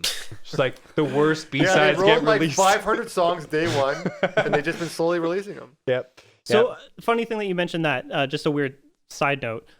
They have an album that they recorded or that they were working on between the Blue album and Pinkerton. It was called Songs from the Black Hole, and it was supposed to be this concept album, like a rock opera, a space rock opera, and they had a bunch of demos and stuff going together. They were working on it, and then they just decided it wasn't worth it, and they shelved everything. So a lot of those songs appear on Rivers' like solo, his like alone albums. Like he's got like 3 alone solo albums, and a lot of them are B-sides from that. So it covers like specific years. I think one's like 92 to 2002, and then he has another release that's like the Pinkerton years, which I thought he already covered, but there's more songs. So apparently a lot of those songs were released through that. Interesting. But how yeah, far they apparently, got. and then a lot of people consider that the greatest like unrealized project ever, because everybody's like, oh my god, that's between Blue and Pinkerton. Like, Yeah, what What that would have that been? sound A like? Space So who opera? knows? Give me We should that. also mention that Buddy Holly won at the MTV Awards Best Alternative Video, Breakthrough Video, Best Director, and Best Editing, and lost Video of the Year. the funny thing is about like, I don't know what that means. when I check their Grammys, I don't think they've won a single Grammy for anything music related. I think it's all because of their music videos. Because they also had that resurgence like right around when OK Go in the mid 2000s with like the YouTube stuff and doing that. So I think all their Grammy wins are related to their music videos. They lost in '95. Buddy Holly lost to TLC's Waterfalls. Good song. Yeah, Good classic song. video too. Classic video. Maybe that's why they covered No Scrubs later on. Maybe. Payback. We're gonna ruin one of your classics. Remember that award ceremony? So do you think this is their peak? No, I've already Do you think the disagreed Blue with Album? both of you guys. Pinkerton was the peak. I Pinkerton? mean, like artistically. That is where the peak lies, man. I mean, because You're just a purist, bro. I feel like I don't think so. Pinkerton's probably the least pure of their albums. The Blue Yeah, Album. you If probably the have a Blue point Album, there. the Blue Album's I'll take that their point. defining album, or the defining Yeah, sound. I would have to say the Blue Album is the peak too, because that's like Say It Ain't So, Buddy Holly. Like these are the songs Yeah. that when you're going to, even if you're a That's new true. fan and you're going to see them live, you probably want to hear those songs. Yeah, it's true. Those have staying power. So I would say like, but for fame wise, it's sort of I thought the Green Album, when that came out, they were just everywhere. Like well, they there were, was that anticipation. yeah, and- Anticipation, and then Hash Pipe came out, and it was good. Like it was good. Like it wasn't a bad song. Hash Pipe memory to me though is one of the first bands I was in.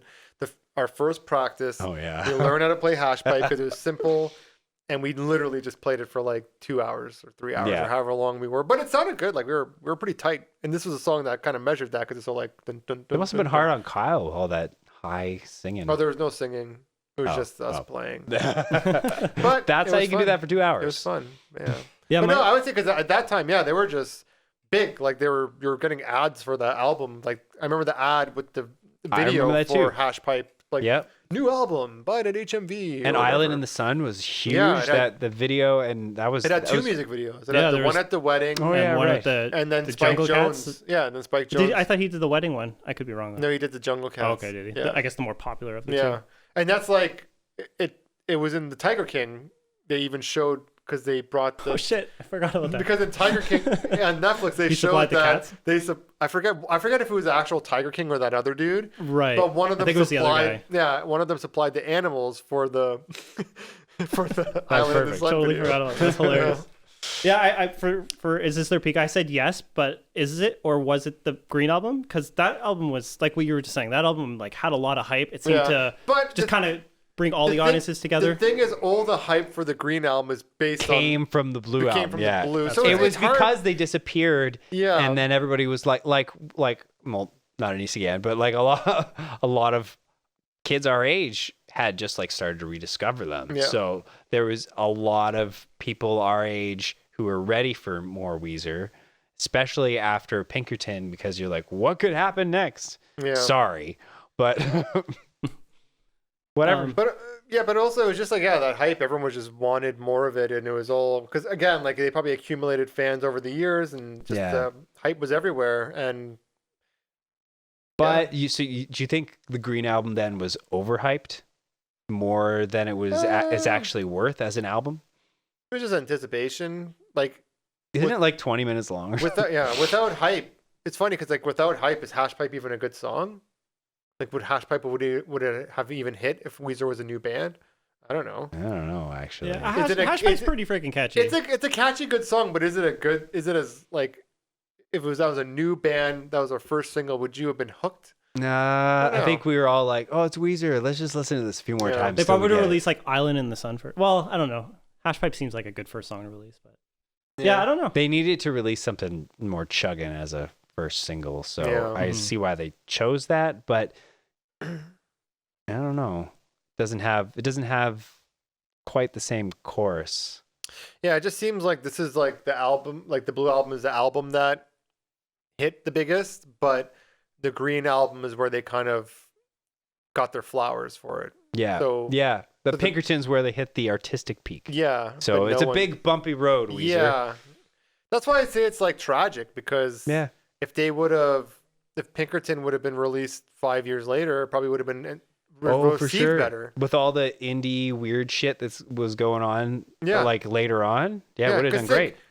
For people, when that came out in '97, it was too much of a left field for people. Yeah. And then 2 years after that, you got Kid A, or 3 years after that, you got Kid A from Radiohead. That's true, Was that yeah. more of a left field? For Radiohead? Late '90s, everything was going like pop. The like grunge stuff was going poppier and cleaner sounding. So they kind of went more towards Pixies, Pavement, Yeah. weird stuff. Because a lot of the some bands were able to like sustain it from like that '90s alternative boom. Like Pearl Jam is stuck around, and Yeah, Red Hot Chili Peppers, they're doing their funk thing. But certain bands kind of hung around. But Weezer, I don't know, they disappeared and came back. They're still part of that, and they probably are just as famous as like those Foo Fighters and stuff. But I don't feel like they have the same sort of clout or like their respect all comes from, not that they're disrespected now, but a lot of their appreciation comes from the Blue Album and Pinkerton. Yeah, I suspect that a lot of people will share our opinions about the discography ranking. I don't know, because I don't know what a modern day Weezer fan is. Like, the only Weezer fans I know are Weezer fans that are our age. I guess that's what I mean, because Yeah. the Foo Fighter fans that are our age, do they feel the same way about new Foo Fighter song? Maybe they do. I kind of do. Yeah, but like Foo Fighters is an interesting comparison, because I feel like them too, like in their later years, their music got a little watered down. Yeah. But every album still had really good songs. They always were trying something different. They would, try to go heavier, or they'd release the acoustic album. They were always trying to. They were trying to do something. They were trying to do Yeah. stuff.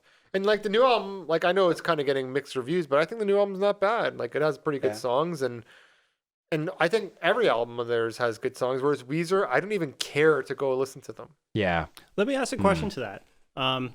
Do you think that we're the weird ones? Like, so Weezer fans or Foo Fighter fans, they just keep buying albums. Are we the weird ones because, like, in previous episodes we talked about how we liked the first few albums, but then we've stopped paying attention to them? Are we the weird ones for doing that, as opposed to everybody else? They just keep up.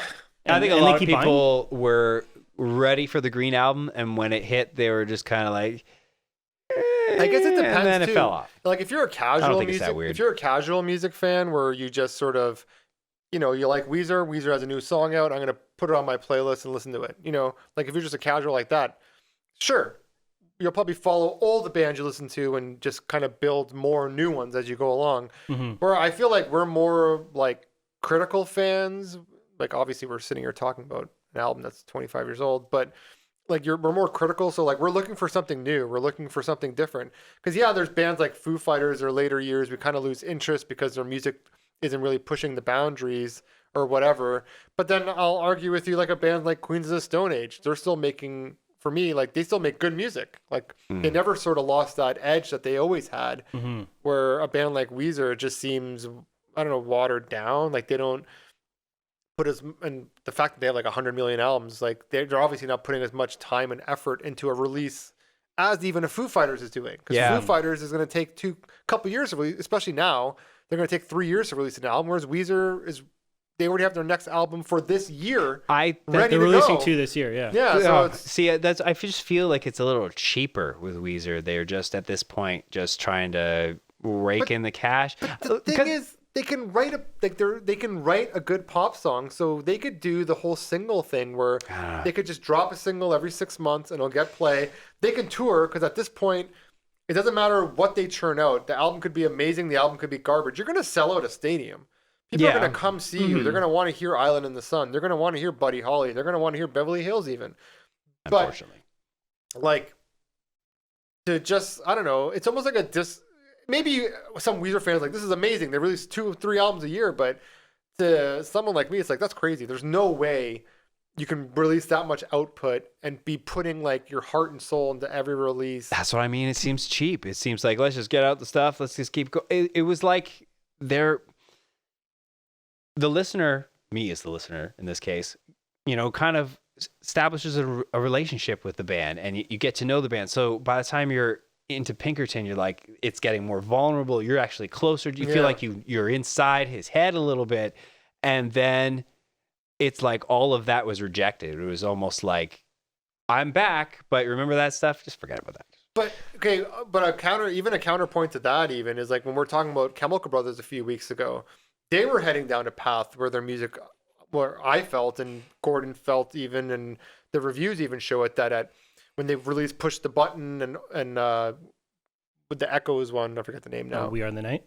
We Are the Night, is that it? Yeah, The one that we don't like. Yeah. We Are the Night. So when those came out, their music, I feel, that was almost getting watered down too. They were kind of falling into a routine sort of thing.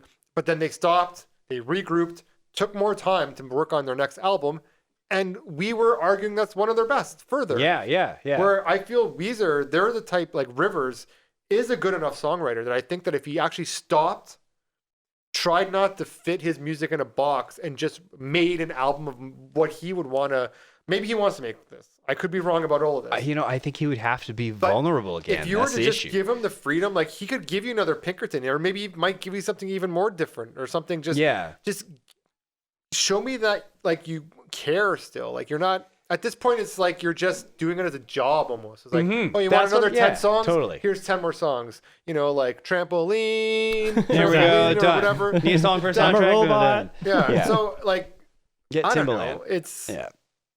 maybe that's what he likes to do. They're obviously making money. They're touring. They're playing for thousands of fans. They have thousands of fans. So I don't know. But you can't Works for get them. close as a listener to that. You can't like. Yes. There's no. Where's the real person? There's like a shield between you and the artist because it's not as honest. It's just not. Another thing I want to add is I don't think they ever matured. It seems like we were ready for that. We grew up, everybody else grew up, but then they were like, no, we have this nerd aesthetic that we're going to stick to. Yeah. And then I guess their music kind of suffered at the same time, but they never grew up, like never took that next step. It seems like they're still locked, even lyrically. When you hear new albums, they're still talking about girls in high school. It's like, dude, you're like Yeah. 45, 50 years Yeah. old. I don't know, Like, just looking at some of the song talk about names. something else. Looking at some of the song names almost comes off as creepy because it's like, really? Like, this is Yeah. how, like, you're like a 40 whatever year old man. This is still your mindset. And that's why you think it's probably just marketing. It's probably just this Yeah, is it's like like this is they're the a people brand- who are they're a- listening to your stuff. They're so- a brand and their brand is power pop and they're just churning out power pop. Yeah, it doesn't. Yeah, their brand. It doesn't. Their brand doesn't age, arguably. So just to kind of fill in, we hinted at it a little bit, but to fill in what happened kind of between Pinkerton and the Green Album. So basically, there's three kind of major things that happened to Rivers and the band. First being Pinkerton was critically, commercially, just when it first was released, it was pretty much a failure. Nobody liked it. So he took that extremely hard because he went emotionally very deep with that album. So he took that hard. He was also dealing, I think in 97, he was born with one leg that's shorter than the other. Yeah. So he also, he got extremely painful surgery and had to go through physiotherapy to extend the leg and fix that. to stuff toilet paper in his left shoe. So the doctor said in the heel of his foot. Like sciatica. So that took away. And so that was, and then Michael and Carly, who were their biggest fans, they were driving home or driving to one of their shows in 1997, and with their younger sister, they got into a car accident, and all three of them died. So that's why Rivers wrote the song Michael and Carly. It's in tribute to them. Mm-hmm. So with that, all of those things happening, it put him in a really deep depression, and he would like black out rooms, and that's how he wrote lyrics for many years. And then he also enrolled in Harvard and took up like studies and stuff like that. So I think when Matt Sharp left, he didn't leave because it was fighting. Maybe there's other things going on, like the combination of everything. But he left, from what I gather, on fairly good terms. Like I think you mentioned that they approached him Well, to come I back. don't. I think there was a bit of a falling out because There could have been, but it's because not I- as bad as. Because I remember at one point reading like, oh, they made up with Matt Sharp and they invited him back to the band, but he's like, oh, I don't want to take someone else's job, sort of thing, because you know they've had that bass player since Melodraw, I guess. Yeah. Yeah, he came in during the Green Album tour. Scott so, Shiner. Yeah, so and then that other guy who played on the Green Album killed himself. Mikey, what was his name? Mikey or Yeah. something. Something. I read Yeah. that. I can't Yeah, hold his because name. I remember at that point it was like they got the one bass player, then he left because he was having issues, and they brought in the other guy, and then he killed himself. It was like kind of crazy, like at the Mikey time. Walsh. Yeah, Mikey Walsh. Very emo. But yeah, so I don't know. Well, I don't know what happened there, but yeah, that was the decline when he left, Matt Sharp. Well, it sounds like there was a lot of tension and shit going on after Pinkerton. Yeah. That, yeah. No How are you offense. going to run the Didn't band? he like grow his hair out? He had like long hair. and Yeah, all that. I think he stopped like showering. He went full like Yeah, almost like went full full Howard. Brian Wilson. Yeah, exactly. Shit. But yeah, no offense, he needs to drink my blood. The group only started when Scott Shiner got there. So where do you guys? We've been talking about this or batting around this, but where do you place this album in history? In music history, or do you place it like that? Do you think of it like that? I mean, we all talk about this album really highly, and I think it's all, or at least for me and Ryan, it seems like a very personal album. You heard it at a slightly different time, so I'm not 100% sure. But how do you guys feel this album plays in alternative rock history, 90s rock history, whatever you want to judge it by? Well, for me, this album kind of sits because in the '90s you had the alternative rock, like Nirvana and all that was going on, but they sort of just kind of came out in the middle of it. They were, for nerds or geeks or whatever, and they were just making these songs that were heavier than all these other bands, but they were just these pop songs, like these perfect pop songs. The videos fit the whole aesthetic of everything. So I don't know, they're just sort of like and they ended up being like a constant now, but I don't know. It's their place in history is just sort of being there. I don't know. It's really hard to tell at this point. Yeah, with the because even when you read about when this album was released, they were just kind of fighting to make themselves seen in the grunge. Because like we're not grunge, but we're we kind of fit in. And I do feel like their place in history is inspiring, like of future bands. Because like we're saying, like the later emo stuff stole a lot from this album and Pinkerton, just with the vulnerability and just the power pop. Because you listen to like I was saying, Jimmy Eat World's. I'm not sure about their later stuff, but Clarity and Bleed American, it sounds very much like something like this, or even Dashboard. I wasn't big into them. It was very Rivers-ish. But yeah, a lot of the punk stuff of the 2000s had that. Yeah, it was Weezer. different enough from the other stuff that was going on that it did inspire all these bands. So it does have an importance there. But for me, it's just my beginnings of listening to rock music. Like I was saying in the Smashing Pumpkins one, how it just was always there, like always a constant for me. This album, the band, not as much because I kind of fell off from listening to them, but this album, it's whenever I list list your favorite albums, I always feel like I have to work in the Blue Album, like, oh, I got to work. Feels wrong to You leave it feel off, yeah. there's certain albums you kind of grew up with that maybe you don't listen to as much, or you kind of maybe even lost the connection a bit to it, but it's almost like you still have to list it. Yeah. Yeah. Like even I when we're talking in the Deftones episode, how like when we did the rank and I put White Pony ahead of Around the Fur, I was like, oh man, if like 15-year-old Anise heard me say this, he'd be kicking my ass. Talking about? Which is the same thing. If like a 12-year-old Anise heard me not say the Blue Album is one of the best albums ever made, he'd be like, "You've changed, man. What happened? You've changed. Sell What out. are you even listening Weezer to? Didn't change. You changed." Yeah. So for me, the place in history is just it's important to like the early 2000s. You kind of saw the echo of it there, and for me personally, just in discovering rock music. Yeah. And loving rock music. Yeah. They feel like a bit of a standout band in terms of like, I always viewed them as this like a bit of an outcast band. I guess they're nerds, right? Yeah. And being a bit of a nerd myself, I kind of felt I don't know, I just felt because bands like association Nirvana, with it. Smashing Pumpkins, they seem cool. They're all like hardcore Yeah, and they're serious. trying to be cool. They're trying to be rock stars, whereas Weezer wasn't. Weezer just like, they're just doing their own thing. But at the same time, like, it is a tragic story. It's like there was that really cool nerdy thing, and the story is that they were told you can't be outcast, so they were like, okay, we won't be outcast. Yeah, we'll release the Green Album. But then we'll do what you want. Inspired a generation of shy kids writing. That's true. Writing emotional songs to inspire them to make music themselves. It's true. Which is funny because the reception of Pinkerton stopped him from being vulnerable. I know. But he inspired a whole generation of songwriters to be vulnerable. Yeah, so it's a tragic story. So I think that you put it well when you labeled it that way. So that's how I see it. How about you, Gordon? What do you think their place in history is? I agree. I think those first two albums come from a place of almost like pure nostalgia. So it's like how dare you talk badly about my children? The one thing I was kind of thinking about that I'll ask you guys is, do you think those albums will always be held in a different regard, or do you think eventually they'll just keep releasing stuff? I mean, just a lot of crap or mediocre stuff, and it'll diminish those albums in some way? When people talk about the Blue Album and Pinkerton, it's almost like they're talking about a different band. Yeah. There was an evolution. Yeah, it's like there's early Weezer, which is the 2 albums, maybe even the 3 if you want to include that. Oh, the Black Hole thing. Well, no, I mean like the Green, because some people like the Green Album a lot, and it does have like Island in the Sun is one of their biggest tunes, right? So, yeah, but it was still. Yeah, I know. It was post. Yeah, but like it's almost like it's 2 different bands because I don't know. Like I feel like if you grew up during that era and you're still, throwing on Pearl Jam and Nirvana and Rage Against the Machine and Soundgarden, I doubt you're throwing on Beverly Hills. Or you're throwing on their cover album. Maybe you are. I don't know. But it doesn't seem like it fits. Because even like Pearl Jam still has an edge. Foo Fighters still has an edge. Weezer, not so much. It's almost like It's definitely got dulled. It's like a reunion tour that just kept going. It's like, and then, Island in the Sun did pretty well. It's like listening to later Bush albums. You're like, is this even Bush anymore? Like, why is it even called Bush? Just call it the Gavin Rossdale project. It's called Gavin Rossdale. But then you can't play the Bush songs live.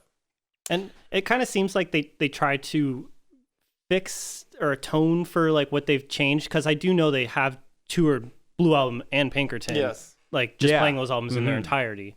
So I don't know. Like So I don't like know how they feel about it. From everything I've read at the time, it seems like they hated those albums, but I don't know if they've changed their opinion or they just play it because they care too much about what the fans think. But I don't know, seeing them live, especially the second time when it was at the, because the first time it was an actual Weezer show, and it was at the Cool House, is a smaller venue, but the second time was at Downsview Park. They were opening for the Tragically Hip On Canada Day. and on Canada Day, and like Broken Social Scene played, Buck 65 played, Hey Rosetta played. I think that was it, right? Yeah. I Yeah. think so. But when Weezer played there, it was, seeing them on stage was kind of like, this is them. Like Rivers, like, you know, didn't even have a guitar on half the time. He's just walking around with the mic, like, come on, everyone, scream it. And it's like, they seem so disconnected. It's almost like I was watching Get Out. How it's like he's there, but he's not there. Like in the it's sunken Rivers, place. but he's not in control. Like he's just like, come on, crowd. It's like, It's a I fall- can't imagine the guy singing the songs in the Blue Album doing the stuff he's doing on stage. It just seemed like a disconnect. Organizing a cruise. Yeah, but I don't It's his know. false self. He needed a false self on stage because his true self was revealed in Pinkerton and Reject. unfortunately. So I guess, do you guys have any final thoughts before we ask the question? No, No, do I it. think we said all our thoughts. Cool. You guys are all out of thoughts. All right. So I guess the final question is this album essential? I'll kick it off. I'll just say, I just have a few quick things to say. I think, yes, I think it's pretty much a perfect album. Sequencing is perfect. A friend or a buddy once asked me, it's like, if you were on a desert island, which album would you bring? I said this one because this is the first album that I heard where it was like every song was great. There's nothing I would cut from it. And it was the first album where I realized like everything's perfect. I'll listen to it from the beginning, the middle, the end, whatever part. I'll enjoy the whole thing. So that's why it's essential to me. Yeah. How do you guys feel? Who wants to go next? I'll go. I'm gonna say it's essential because it is that perfect blend of like the Beach Boys, Beatles, Nirvana, Pixies. It's all those things, like almost perfectly balanced, but also with the nerdy, playful edge. It's just a unique thing that came out of the '90s, and they kind of stand alone in that way. But at the same time, you know, maybe they started emo. They certainly influenced a lot of punk bands. So Yeah. it was they stood alone, but it had a huge impact. Yeah, I'm with you guys. Like, I even thought, like, earlier this week, I'm like, is it really that important of an album? Like, if this album didn't exist, would like the world be a different place? Would COVID exist if this album? all the Jonases Butterfly in the effect. world The would butterfly effect, like, what would really be different? Because this album, like, sure, it's just like a pop rock album. It's just this, it's just this, it's just this. But it's not just that. It has Say It Ain't So on it. It has Buddy Holly on it. It inspired generations of shy white kid songwriters. Yeah, pretty much. It showed kids like, if you play D&D, you can be a rock star too. So Yeah, I yeah. think it's important for that because in the 90s, especially the who a rock star was changing. Mhm. You know, because in the 80s it was like the hair metal. In the 70s and 60s, you created the rock star whole aesthetic, and then the 80s you had the hair metal playing with it, and then the 90s it became like Nirvana. Which is a reaction against the hair metal. Yeah, which is a reaction against it all. and it seems this like is Weezer's a reaction against everything, where it's like, oh yeah, you guys are making music. You're not like the rock stars, but you guys are still cool. You guys are the punk kids. You guys are cool. Yeah. We're the nerds. We're not And gonna be cool. And we like Kiss, so we're gonna play our guitars really heavy, and we're gonna sing about D&D. So yeah, I think it's just important for those reasons. And Yeah, the album will kind of live on forever. It's like, and those songs will, because of the songs that are attached to it. And I'm sure when they play live, they still play a lot of these songs. if they're making money off them. Yeah. And they'll probably, I wouldn't be surprised on another anniversary of this, they tour it again. Yeah, I would not be surprised Yeah. when kids got to go to college and stuff. Yeah. Yeah. All right, so I guess that's it. Do you guys have any final things or? No, just everyone should comment, like, subscribe. Do it. Do it. And listen to Pinkerton. There's one thing you should take away from this Blue Album episode is listen to Pinkerton. All right, well, thanks for listening to the Essential Albums podcast. Next week we're talking about, who are we talking about, Denise? Bjork's album Vespertine. So join us for that one. That one should be a good one. And yeah, thanks for listening. Like and subscribe.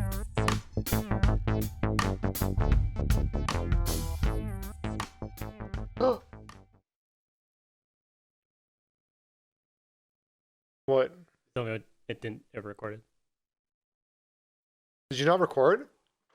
I recorded audio.